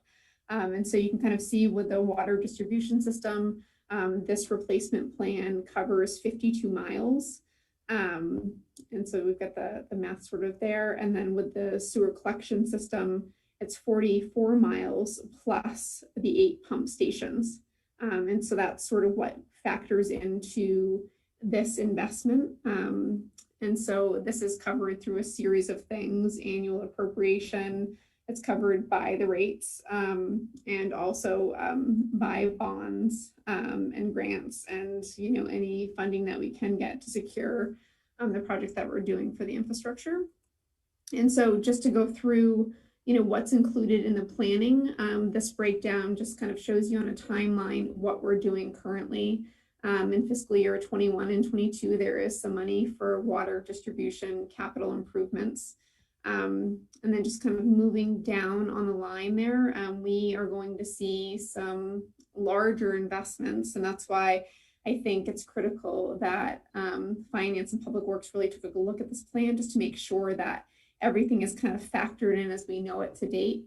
And so this includes East State Street. This is a third of that funding. And so it's the total project cost is 5.25, and that's spread over the water fund, sewer fund, and general fund in terms of the various components of that project. There's also some water meter replacements. And so these would start in FY31 and it's split over 2 years, and it will replace 2,783 meters at about $311 a piece. So that's there. And then some of the pipeline improvements and infrastructure improvements are phased in. So the first phase here is just over 12 million, and it expands from FY23 to FY47. You can kind of see, what that includes, but it's just really focusing on providing the required minimum gallons per minute for fire flow protection. And then also maintaining minimum PSI requirements throughout the water system. So that's the first piece. Second piece is to replace undersized water mains and serving fire hydrants. And so we've got those indicated there, and you can kind of see that, when one ends, the other phase begins. And then also tracking through there, we've got some extra pipe work that's been booked. And then additionally, we have some work that is being done in-house, and we'll manage that as we come to it within the planning. And so moving on to the sewer portion of this plan, you've got a similar line item here for the East State Street improvements so that we can get shovel ready for FY23. This assumes that we'll do the work in 23, but as we get on, we'll assess where we get. But I wanted to make sure, and Public Works wanted to make sure that we included everything that's currently on the table in the plan. And so we've got it captured here, and maybe the years may change, but we'll see what comes to pass. I've got a line item here for the water resource recovery facility for phases 1 and 2. I don't have anything booked there because it is neutral in terms of its impact on the plan because of the revenue generation. And so just noting that, and that'll also come into play as we get into later slides and we start to talk about the impacts of these improvements on debt service. And so much like the water plan, there's additional pipe replacement work that's going on here. And then the phases just based on the timeline are kind of broken off a little bit here. So we've got a phase 1 and phase 2, just like the water plan. So the first phase is sewer line improvements and to eliminate combined sewer overflows. And then the second phase, which is the larger of the two by far, just under 44 million, is to construct 2 sewer line improvements to replace the clay tile lines. And then additionally, much like with the water plan, there is DPW in-house work spread across the life of the plan. And then noted here, phase 2 of the wastewater treatment facility, we're projecting to be roughly about 6.5 million. And so we're working with that target in mind based on what we've heard from ESG and the discussions that have happened recently. And so this graph is really a visual of the work that we're doing and kind of how we're paying for it. And you can kind of see, as we are trending up here, but it just kind of gives you a sense of what's happening and how it's happening. So it's pretty interesting if that's the way you like to see information. And so getting on to some of the more policy related impacts of this plan, especially now more than ever, it's really important to make sure that we're holding to policy when it comes to debt service. And so 2 key factors here in our debt service policy related to general fund and citywide debt expenditures are the general fund at 8.2%, which is a threshold, and then the citywide, including governmental and business activities, at 15%. And so with this work, we are getting to the cap on the 15% citywide with these 2 projects when you're just considering the debt to expenditure ratio.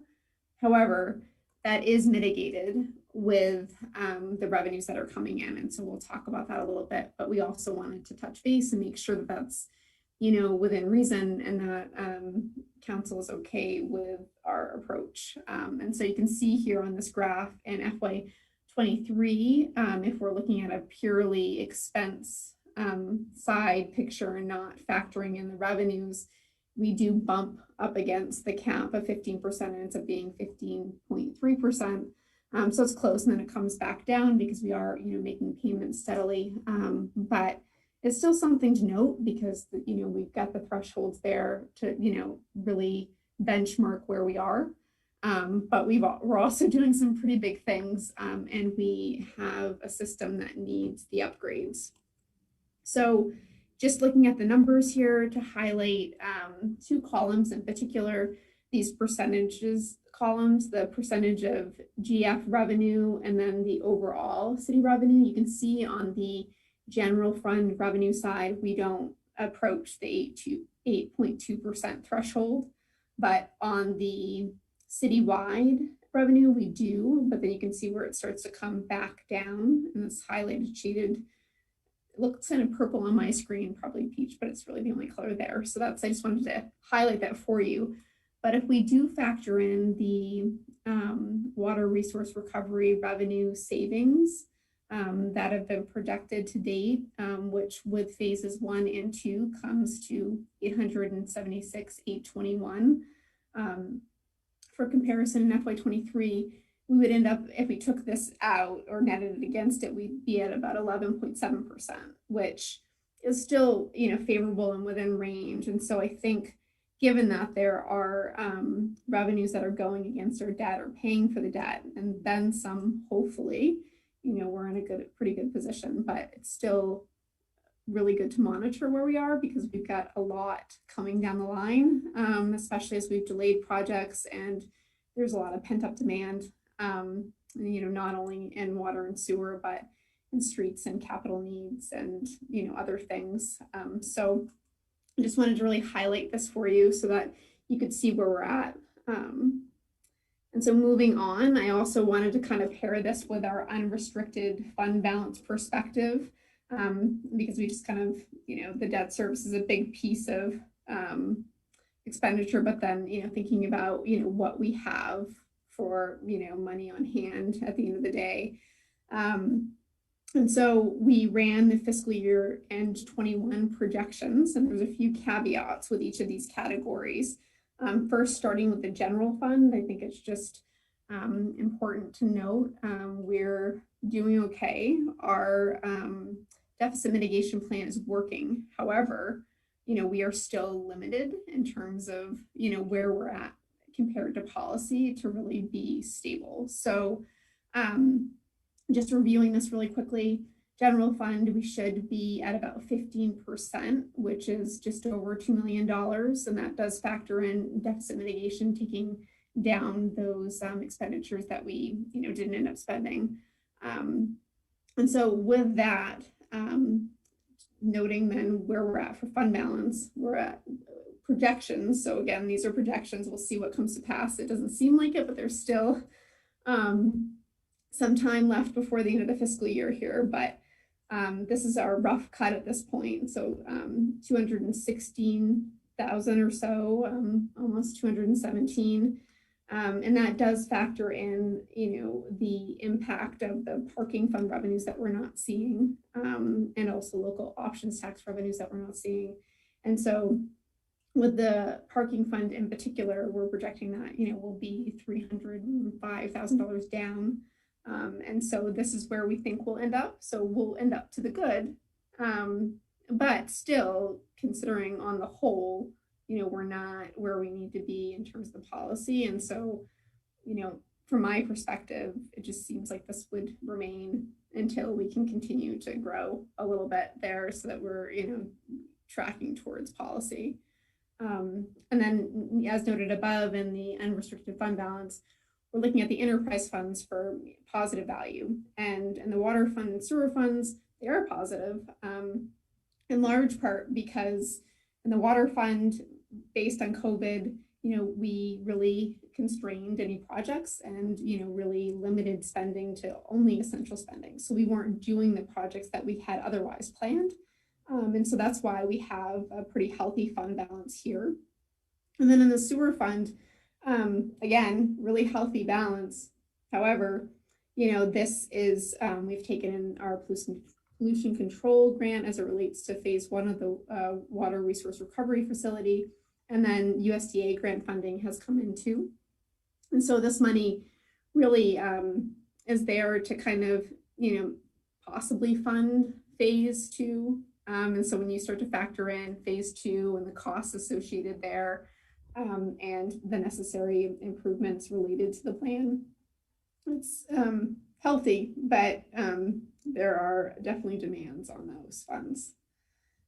So that's in summary where we are in terms of fund balance and doing okay.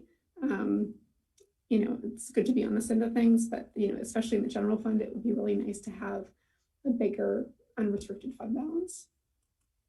And so recommended action, we'd like to review and revise this plan every 3 years so that then we can really stay current with what's happening in the city and to kind of, make note of some of the benchmarks and make sure we're getting to where we need to go, and to make sure that, our debt service ratios are within range, and just generally so that we can brief you on how we're doing, if we're meeting our mark, if we need to change things. It just is a good opportunity, I think, to keep things current. We'll continue to monitor progress when it comes to the water resource recovery facility in phase 2, as well as East State Street. And then, as I mentioned, we'll work to continue to align debt service ratios within policy. And then our recommendation is to approve the plan as presented. And that's what I have.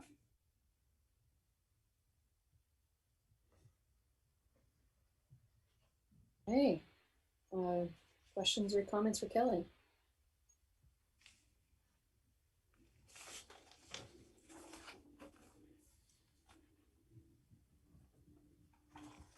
Lauren, good.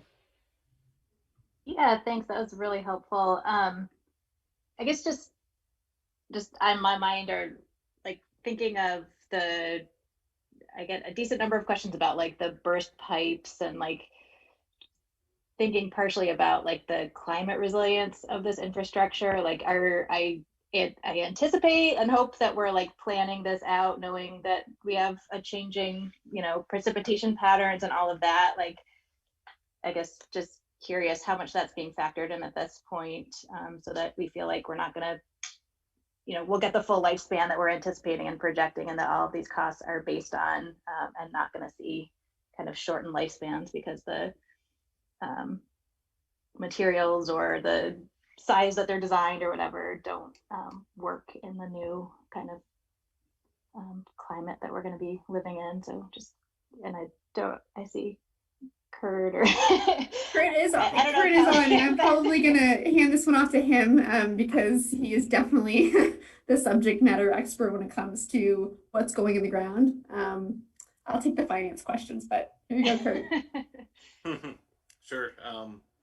So, all the infrastructure is underground, so it's not directly impacted by like rain. It's more the storm system would be for that. The water plant is probably the biggest infrastructure piece that would be impacted by the amount of rain, just because of the available capacity, the pond levels. But we've actually seen an increase in that. There was the rates were actually set up for conservation, where the more you use, the more you pay. And back when that was established, it was really a lot tighter. It was drier back then. So we've seen kind of the reverse. At some point we may want to think about that rate structure as it relates to that. As far as pipe materials, the water system, we did a lot of research on pipe materials, and landed on HDPE as the most longest lasting pipe available. And it also can take the pressure surges that the city has. We have the highest pressure probably in all of the state, if not New England. But this pipe can actually expand and contract with pressure changes. So I think it is the most resilient option available, longest life pipe system. And we also have a consultant that has a hydraulic model that models the water system, and we hire them to size every new pipe project pretty much, unless it's a very small neighborhood where you just go 8-inch. So we do, and that factors in, future growth and fire demands. Generally, we size off from insurance rate requirements, so you can get the maximum fire flow capacity, which is more than adequate for domestic demands. So that answers your questions. Thanks, Kurt. Yeah.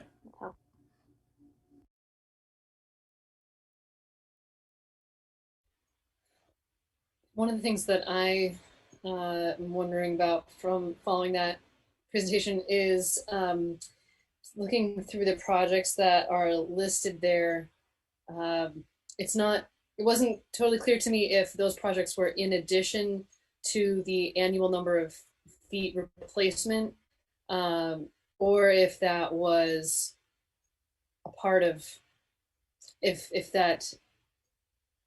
the feet replacement per year benchmark was being accounted for by those projects. Does that question make sense?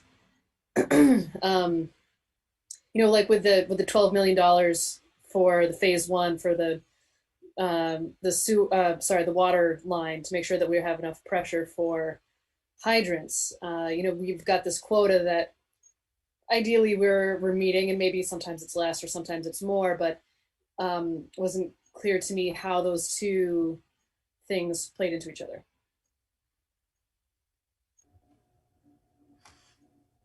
Well, if you're referring to like East State Street, that would be included in the total footage targets for pipe replacement. Or are you referring to the plant? I'm referring, so that one was like 23, 20 or FY23 or something like that. But this one was the next one down. There was a $12 million line, and maybe it was over multiple years. But that, again, like it just wasn't clear if, because presumably that's replacing line, right? Like that's we're replacing some amount of water line with a bigger pipe. So I assume that would be counting towards our goal, yes. You know, line replacement for the year. It does. Okay. And also, if within your packet there is and within the plan there's a pipe replacement schedule table that kind of shows, you know, when we're replacing pipes, and that's factored into the plan at large, and kind of so that does give you sort of a sense of when we're doing that. Things start to really ramp up after FY27. That is, at least as a part of this agenda item, that is not included in the packet. There's only one page included with this item. Okay, well, I am happy to share the memo and the additional pieces with the plan. And what is shown there is kind of what I think you're trying to drive at, is that, you know, are the component pieces all part of the same, or, you know, are the pipes separate from the projects? And it, right. I think it depends, you know, like Kurt was saying with the East State Street, that would be, you know, part of, you know, that calculation.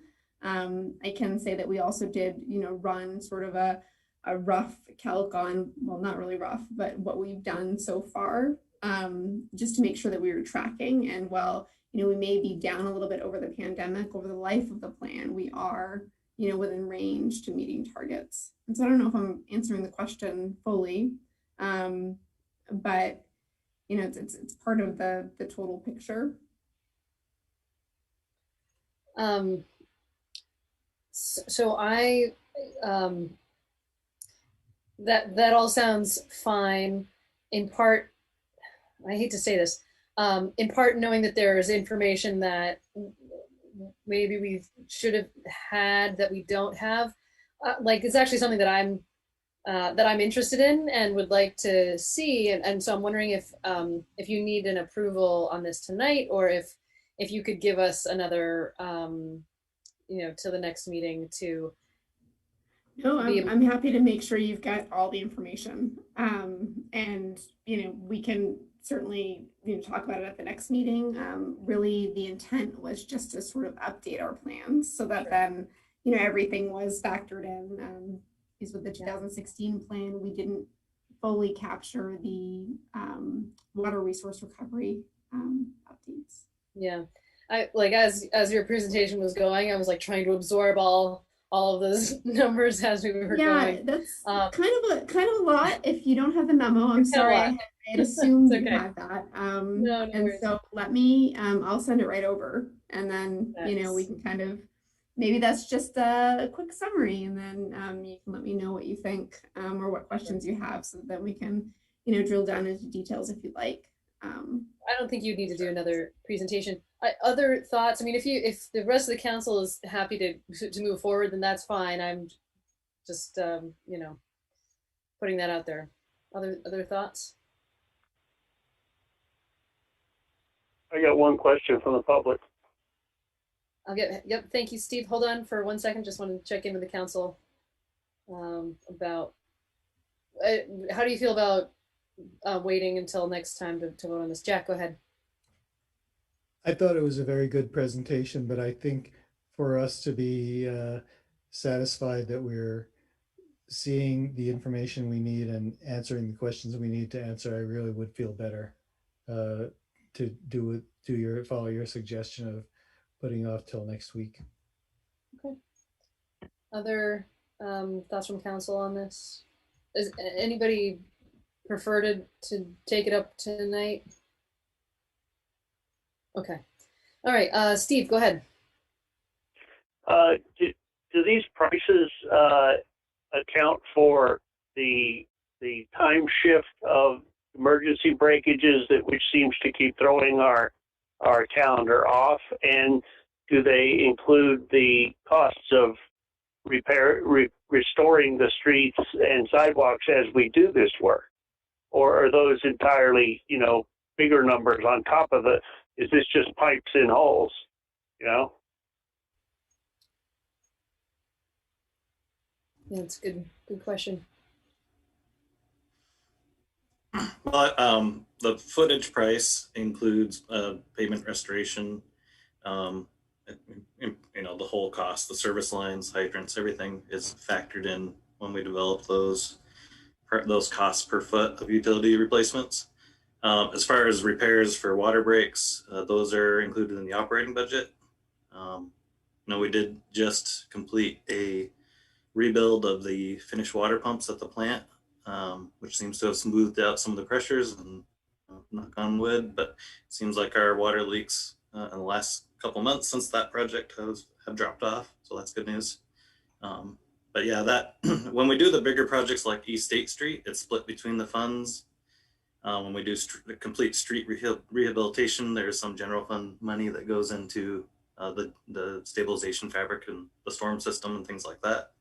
If it's strictly a utility project, then the utility covers all the pavement patching work with the project. Jack, go ahead. Kurt, when you say knock on wood, you're not talking about any of the water lines, are you?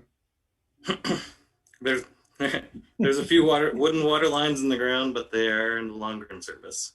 Okay. Just to follow up on that too. So there's, I assume, maybe this is something I can dig into once you send over the details, but I'm assuming that there's a water replacement, or I guess an emergency replacement line. And I'm curious how that has been budgeted as compared to actuals. And it sounds like, we're hoping that it's less because we've done these repairs to the pumps. But yeah, any thoughts on that? Well, yeah, the emergency repairs that are in the operating budget, so that's kind of built in outside of these capital improvement projects. It's rare for us to replace an entire line in an emergency situation. It has happened. It happened on Ridge Street when it washed out the road twice in a matter of 5 years. So we did find money to replace that section kind of as an emergency project. But that's a rare instance. Otherwise, it's captured in the operating budget, sort of separate from these numbers in the presentation. Okay. As part of the rate that you just approved. Right. Yeah. Other thoughts? Okay. All right. Thank you, Kelly and Kurt. Again, thanks for all your work on this.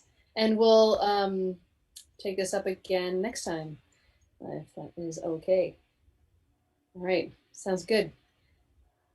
Okay. So, all right. So now we are up to the discussion of public restrooms. And for this, I think is it either Bill or Cameron? It can be either of us. Actually, this was requested to be on the agenda by Council Member Richardson at the last meeting.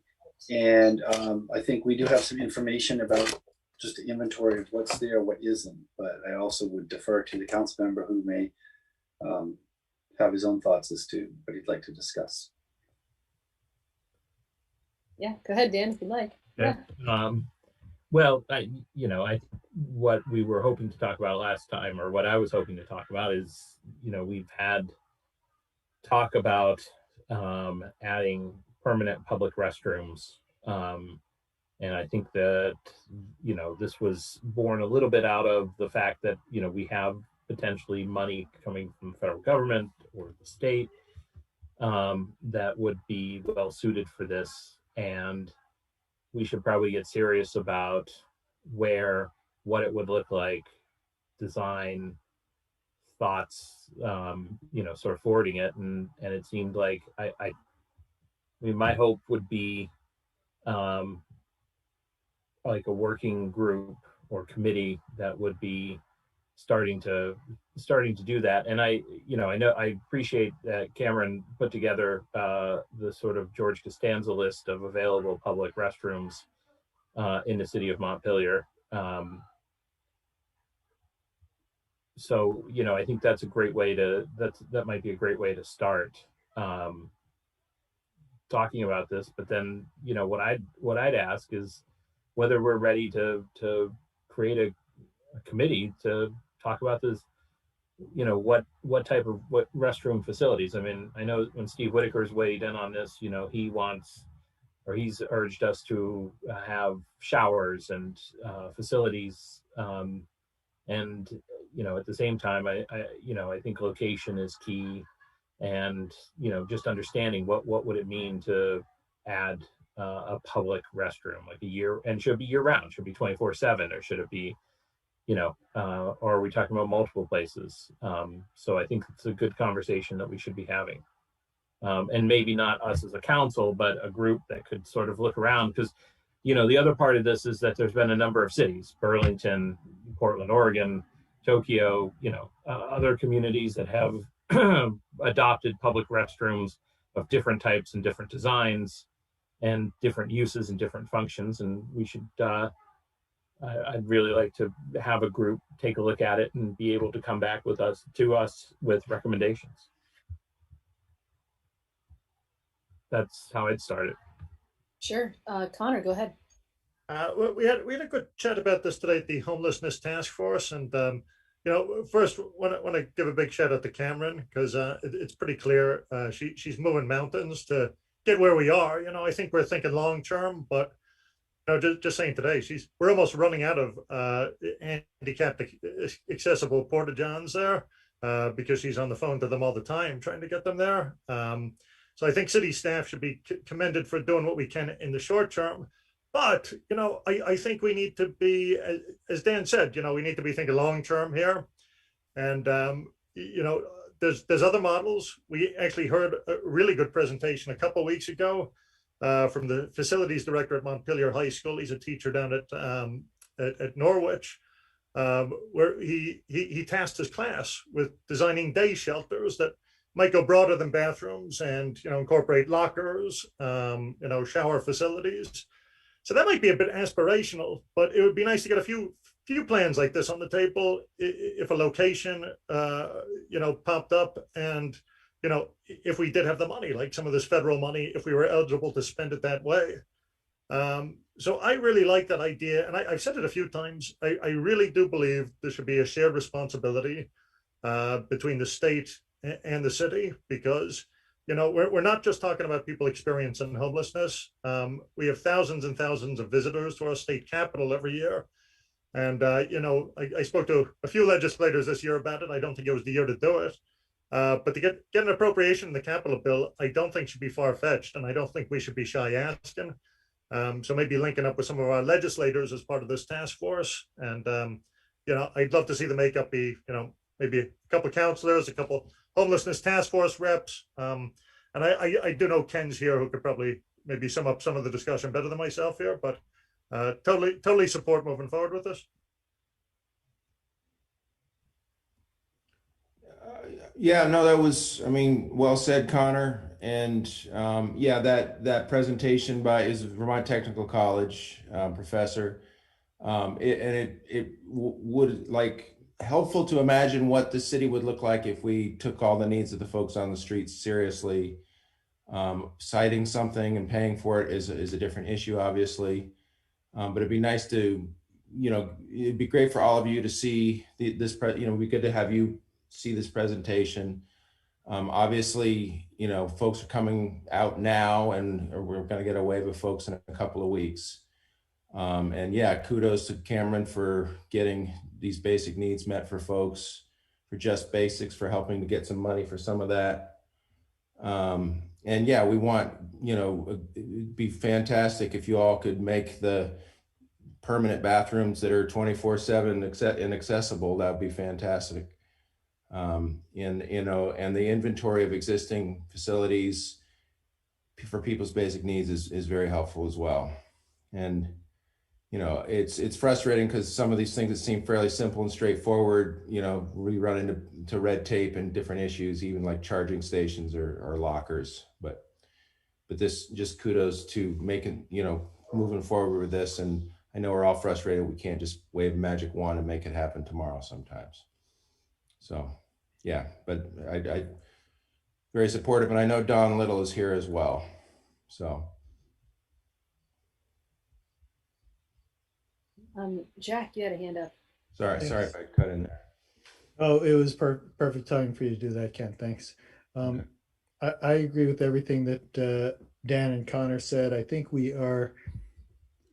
should move this on our agenda from something that we think it would be nice to have to something that we really need. And I hope people recognize that. And I really appreciate Dan putting this on our agenda in the first place a year or two ago and continuing to push it. I think it really is a need. It's not just something that we would like to have.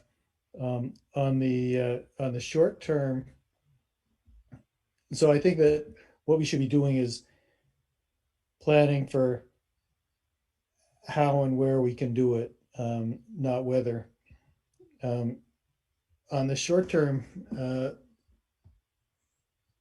perspective, one of the things that I think that the handout from Cameron is very, very good and useful. And one of the things that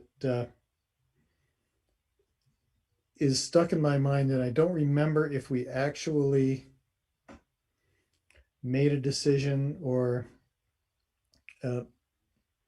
came to a resolution of how this would work, but I recall that there was a time when we were talking about what we could do to make the public bathrooms downstairs on the lower level of City Hall open at night. And I know that there are building security issues there. I know we had some discussions of that at our meetings, and I'm not sure where that stands, but I think that is something else that I'd like to see on the agenda because it's something that could be done more quickly than building a permanent structure.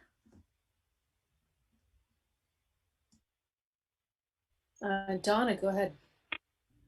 Well, I think it's part of this committee work, Jack, to look at that, because I think I would like us to really look holistically, as Connor brought up, of the building, of the other possibilities, and get a model in mind, and that we find the money and we do it. It's really important, and it's got to be more holistic than just toilets. I think we really have to look at the whole problem that we now face with people who don't have a place to put their head at night, don't have a place to shower. So I would love to see a committee, and I'll be glad to make the motion that we create a committee. I think we need to move forward very seriously on it. Yeah, I agree. We've been talking about this for a while. I think it's worth having some minds dedicated to it. I need a second. I'll second. Sorry, that was a motion. Okay. All right, so a motion and a second. This is a committee. What do you want the name of this to be, Donna? Oh, some wordsmith in the group, something creative and inspiring. What are we calling this? Public restroom committees? Boards of the Loo. Cameron gets credit for that one. While you're thinking of a name, I guess I'm so first of all, I think it's great that we're doing this. And this may be more for the committee than for the council, but part of what, you know, using the old begin with the end in mind, as we think about this, are we looking, you know, I think it's a question. Are you looking for something for evening use, for overnight? Is this something for the unhoused population, or is this, you know, daytime tourist visitors, or we're trying to serve both? So where the location, you know, I think it's thinking about who the end user is before we just start saying, here's a great place to put a bathroom, because it might be a great place for some uses, but not for others. So I think that's probably not your job. I think that's the committee's job, but I would just say that be in whatever directions you give the committee is first identify, and you may end up with like a daytime restroom option, a list of options, you know, as the state's reopening, their bathrooms are going to be getting reopened. So, you know, daytime will have more options as going forward like we used to, but, you know, are we looking for evening? And given the widespread area that people occupy at night, you know, are we thinking we're going to create one place for someone to go in the middle of the night? And that's probably going to be difficult, but I'd leave that to the committee to work out. Madam Mayor, if you public comment when you're ready. Sure, go ahead, Steve. This is an issue that, as you know, I've been raising for several years. There is both the long-term architectural and strategic locations to accommodate residents and tourists, as well as the unhoused, but there's also the impending emergency, or the existent and about to increase emergency. You need to, I would advise that you create this committee with an immediate charge, not leave them to develop a charge to come back for approval in a month. It is more urgent than that. Consideration of can't be, with the emergency consideration, can't be separated from the whether or not we're going to allow designated camping, because where you could put a toilet trailer or a shower trailer, there's a lead time, there's maybe even a backlog. Those are tens of thousands of dollars each, and those are reusable, you know, like in a FEMA type motor pool as a statewide resource. But you know, what I'm trying to do is emphasize that there's emergency considerations that need to be made that can be need to be happening sooner than the architectural designations. I disagree that months ago you approved and you took Bill's word for there's no room to negotiate anything more out of the transit center. The transit center has excellent bathrooms. It's a grossly underutilized building. They're open to having the city either extend the hours of that staff, or people in the building staff it, or city hire somebody to staff it and keep that open longer term. There's even room for lockers there, even on an interim basis, until a vendor goes in. But the vendor doesn't look like they're coming in to sell coffee anytime soon. So you may need to make some emergency provisions, and I just encourage you to get that framework in mind while we simultaneously start looking at architectural and existing options. But the city hall, the city center, probably not so much anymore. And the transit center are our best options. Just want to clarify a point that was just made. When I said there was no more negotiation, I said this at the time, that GMT had no more funds to expand hours. But if the city wanted to pay, they were willing to have us do that, and we looked at the cost. So that is an option that we could we could do that. He's correct, but he's not correct that I said we couldn't do it. And I'm reaching the end of my patience with his representing my statements in public. I've also talked to BGS about, as I mentioned, they're reopening their buildings. I've also talked to them. The original model for the transit center was that the Welcome Center, the BGS Welcome Center was going to be co-located there. And so the state employees would actually be staffing it. It would be a combination welcome center. People could get the bus there. Obviously, GMT would have to provide some technical assistance.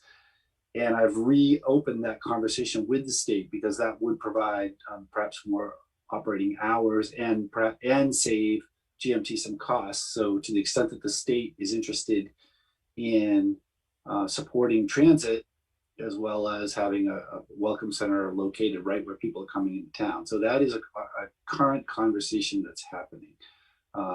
So far, they've said, sounds interesting, we'll talk about it. They haven't made any commitments, but we are not simply ignoring the transit center as an option.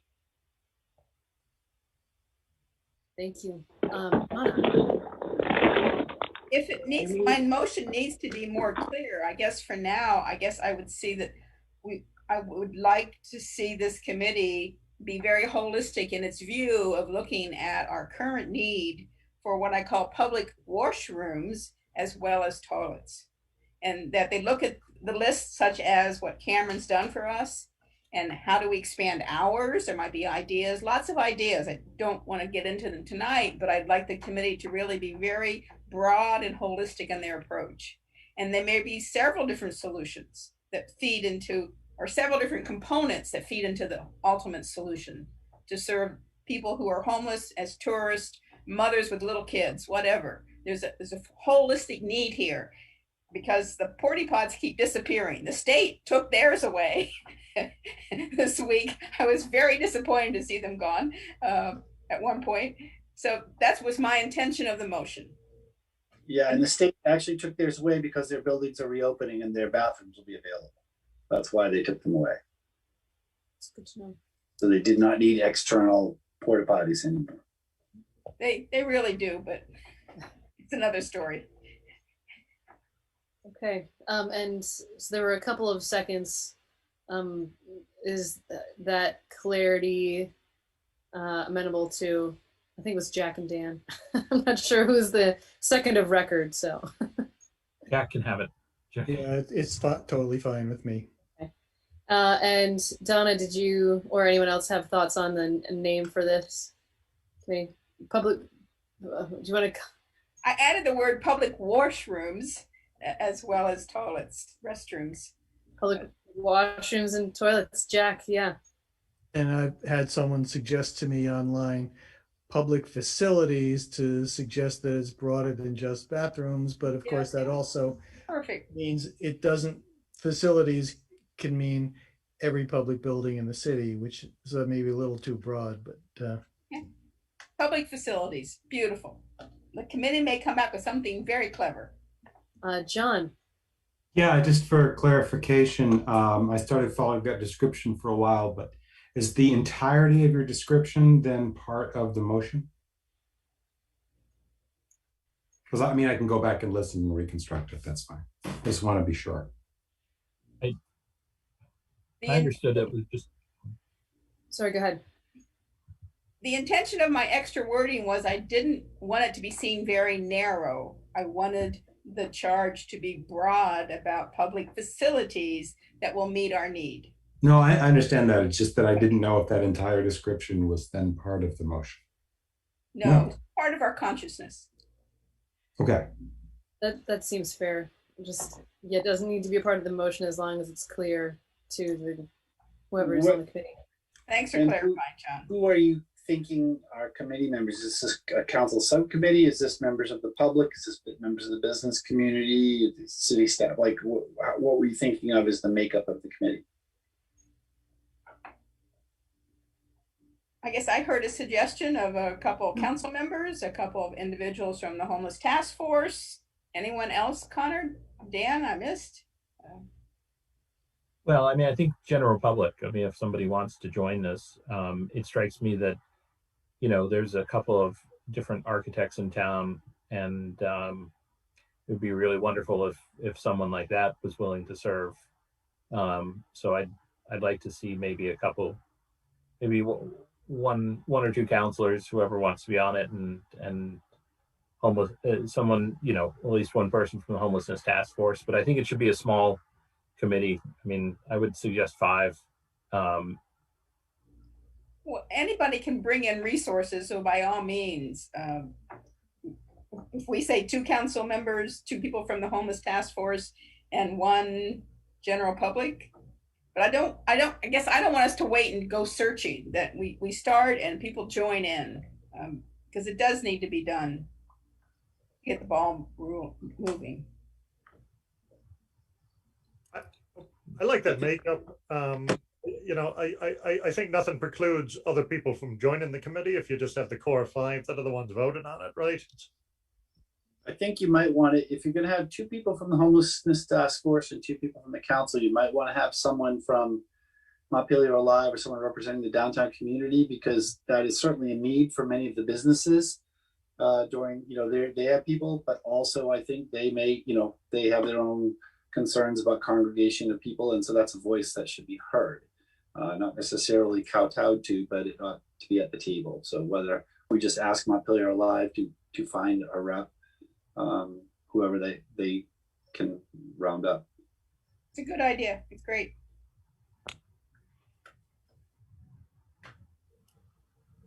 Then if there are 2 members of the public, then that would bring us to an odd number, which I think would be good.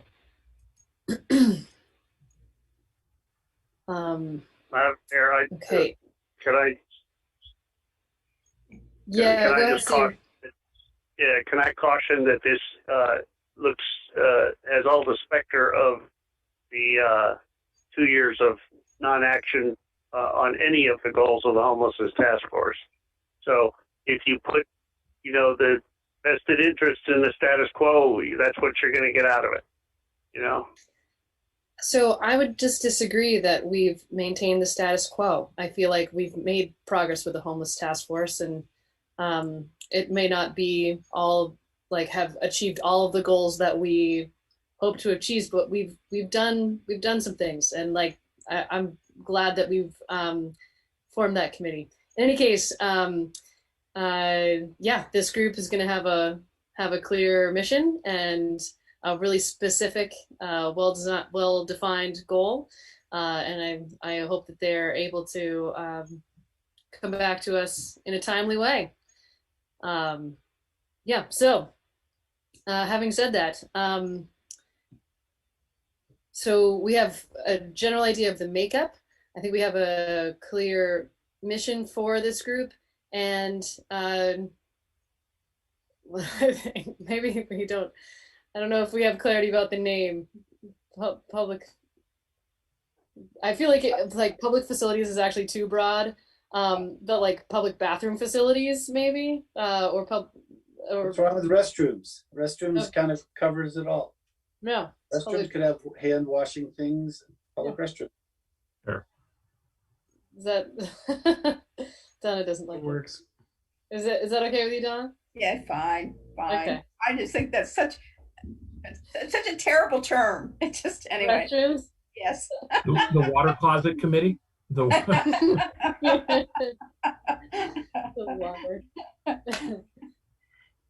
Fair enough. Okay. Any further discussion on this?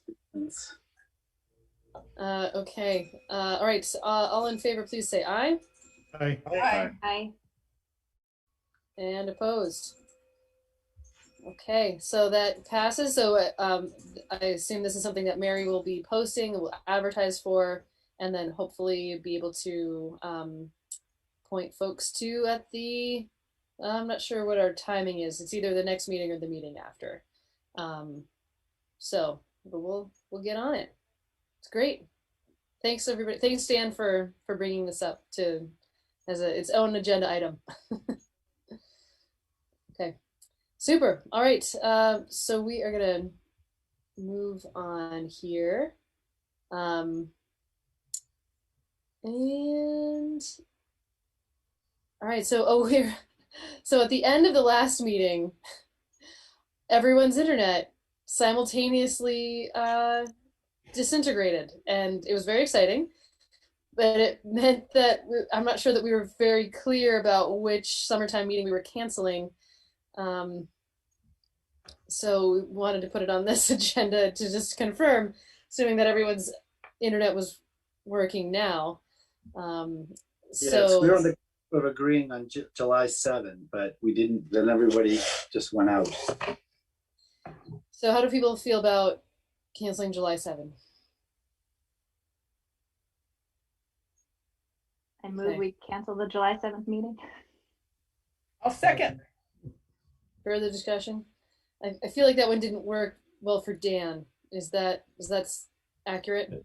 Well, I mean, so I'm going to be I may be on a plane next week when we have this meeting. So, but I think we discussed this before. So I think I'm the only one affected. And I'm willing to grant you a reprieve for my presence next week. So we can take the 7th off as well. I'm happy to do that. Okay. All right. Fair enough. There was a motion. Was there a second? I think there was a second. Yeah, okay. Any further discussion? Okay, all in favor, please say aye. Aye. Aye. Aye. Aye. And opposed. Okay. All right, so that passes. So we will be canceling our July 7th meeting. I'm just gonna take a second and take it out of my calendar right now. Okay. All right, so that brings us up to council reports. Donna, are you up for going first? I'm going to pass. We'll get out early. Okay. All right, Connor. Well, definitely have to express disappointment in the governor's veto of our charter change. And, if you know anybody in the legislature, give them a ring and please override in a couple of weeks there. That'd be a beautiful thing. Also want to thank the state's attorney, Rory Tebow. He wrote a pretty stern letter to the Assistant Secretary of Human Services. I don't know if you folks saw that. Just on the state not really having a comprehensive plan for when the hotel vouchers dry up on July 1st there. So yeah, really appreciate Rory, stepping up and, in his role, applying some pressure there. So that's it for me. Great. Jay. I'll keep a theme for my 2 quick comments, which is school related. One is congratulating both the girls tennis team and the boys lacrosse team at Montpelier High School, who won state championships tonight. And good luck to the girls ultimate team tomorrow night on their finals. But also I think probably broader and more significant is acknowledging the work of administrators, faculty, staff, and particularly the students of all of the Montpelier Roxbury schools getting through what was an incredibly challenging year, and being able to be able to stay in school and stay really committed to their community. And I think that is really showing through. The elementary schools, graduation tonight, middle school tomorrow night, the high school on Friday night. I just think it's worth pointing out the effort that was made as a community to make sure that kids had the experience that they did throughout the school year. So I just wanted to acknowledge that. Thanks. Yeah, thanks. Dan. I'm actually going to take a pass tonight. Thank you. Jack. Well, I thought I had 3 things, but when I got to writing down, I could only think of 2 of them. So sorry about that. But one of them was, as with Jay, I note Friday is the last day of school. And I also want to give thanks to the teachers, the administrators, to the mayor, and all the teachers in the schools, the administrators. I know my granddaughter loves her teacher, and I think that our schools did a great job, did everything they could to make this a successful year under the worst possible circumstances. And I really recognize and praise them for that. The second item is also school related. People on the council and people in the public may remember that a couple of years ago, the school board created a committee to look at Main Street Middle School, possible uses and of the building and what else could be done for the middle school. I was appointed to be a city council representative on that committee, and as it happens, Jay and Dan were also appointed to that committee and have since also become council members. So we really have a lot of muscle on that committee, although the committee hasn't met in a little over a year, and we just received notice last week from the school board that they decided to terminate that committee, and they're going to be doing other things to look at the physical plant needs for the school system. I do think that among the members of the community who were on the committee, and we had faculty representation, we had administration representation, we had student representation, and neighbor and community representation. It was quite productive during the time we were working, and even though we're terminated without a final project, I don't think the time we spent was wasted in doing it. And that's all I've got for tonight. Thanks, Lauren. Yeah, thanks. Just one thing. So Jack and I are serving on the police review committee, and we had set as a council a June 30th deadline for a report from that group, and they have been working very diligently. We're now on weekly meetings and working very hard, doing a lot of analysis and outreach and all kinds of things. And it's looking like we're more on probably an August timeline, and just wanted to check in with the council to see, since we had set a June 30th, see if that was okay with you all. We definitely wanted to get it in before we're really into budget season. So just wanted to put it out to you all to make sure that that was okay. The committee basically said we could give a truncated and less thoughtful report by June 30th, if that's what the council prefers. The committee is willing to and interested in taking that extra month and a half to kind of deliver a better and more vetted report. So hopefully that's okay, and just wanted to kind of make sure that that worked for council. And I can take back whatever reaction Jack and I can to the committee. Does that sound okay to people? Yeah, that's fine. I'd rather have something more thoughtful than less thoughtful, even if it means more time. So great. I will share that with the committee, and that's it for me tonight. Thanks. Okay. All right, so I have one item. I'd forwarded to the council a letter that came to me from Ken Russell, asking, the original version of it asked for the governor to delay lifting the emergency, or the state of emergency, because there were funds tied to that for keeping folks housed in the current system. And so whenever that emergency order is lifted, that those housing vouchers basically go away. And so the request was to delay lifting the order.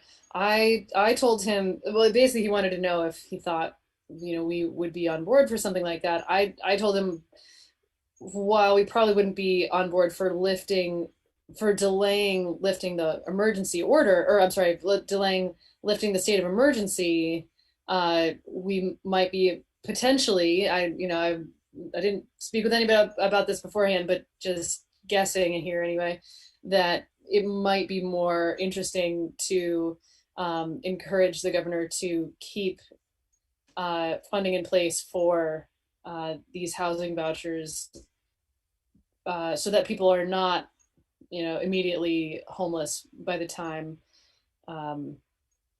the state of emergency is done. So the letter that I forwarded to you says, we're reaching out to you to request that you delay fully lifting the state of emergency order to ensure the continued safety of vulnerable Vermonters until more complete plans are in place to expand state support for access to healthy food and safe housing. One possibility is that if we can all get behind that, great. If not, would we want to encourage staff to write a letter on our behalf, asking the governor to maintain funding for homeless services, or this program that's keeping folks in hotels, or housing folks in hotels for now, or alternatively I can come up with something on my own as mayor and just sign it on my own behalf. And any of those is fine. Thoughts about any of that? Yeah, go ahead, Connor. I'm happy with what you drafted, to be honest. I think it's direct. I think it actually might be more meaningful coming from the city, than just signing on to a bigger letter there. And it's more clear with what we want. So, yeah, I support it. Do you need a motion, Anne, or just support from us? A motion wouldn't hurt. Connor, you made the motion. I'll second it. I'll move it. All right, so Connor's moving that we sign this letter. Donna, you're seconding. Is that right? Okay. Any further discussion on this? Okay. All in favor, please say aye. Aye. Aye. Aye. Okay, and opposed? Okay, great. Thank you. I didn't see any municipalities had signed on to this letter yet, so I mean, we may be the first, and I think it's a worthwhile thing to ask for. All right, that is it for me. So John. Nothing but to say that I am neither going to Moldova nor Bulgaria. And other than that, y'all should listen to my podcast. I have a podcast now. Everybody go see my podcast. That's it. Fair enough. Thank you. Bill. So I don't have a lot, just I think you've already referred to this, so that next week we have a meeting. So we don't normally have them back to back, and then we won't be meeting until the end of July. So that schedule will be out. I did want to talk, we've had a couple of references tonight to the ARPA money, and I wanted to address something just to put you on alert. And I hope it will be rectified and it'll just be a little blip, but I think it's important for everybody to know. When funding, as you know, the funding established by Congress went to cities and towns, counties, and states. And in many other parts of the country, counties are a very important key part of the governmental structure, and not so much in New England and in the Northeast, but particularly New England. And so when the bills and the final things were established, it arranged for counties, the county money to be distributed straight to cities and towns, except they missed Vermont. So all of the money we've been quoted in terms of what we're going to get was assuming county money was redistributed to cities and towns. What the legislature approved was that the counties would get the money and return it to the state, and the state would then decide what to do with it. Now, presumably, they would decide to give it to the cities and towns who have all been counting on it. And I have been in touch with the League of Cities and Towns. They've talked to the governor. They've talked to our congressional delegation, all of whom are advocating very hard that this money goes straight to cities and towns. But just so you understand, for us, it's a difference of a total over the 2 years of 2.1 million to 771,000. So it's about 2/3 of the total is this county money. So again, hopefully it won't be a problem. We're certainly going to jump all over it. I would recommend, and I assume you'll all agree, that we contact our legislative delegation immediately and point this out to them and urge them to support this money going to the cities and towns for whom it was intended in the first place.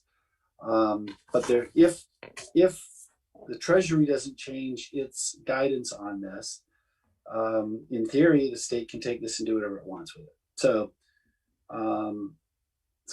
obviously, all the plans, all the funding we've talked about might require a rethink.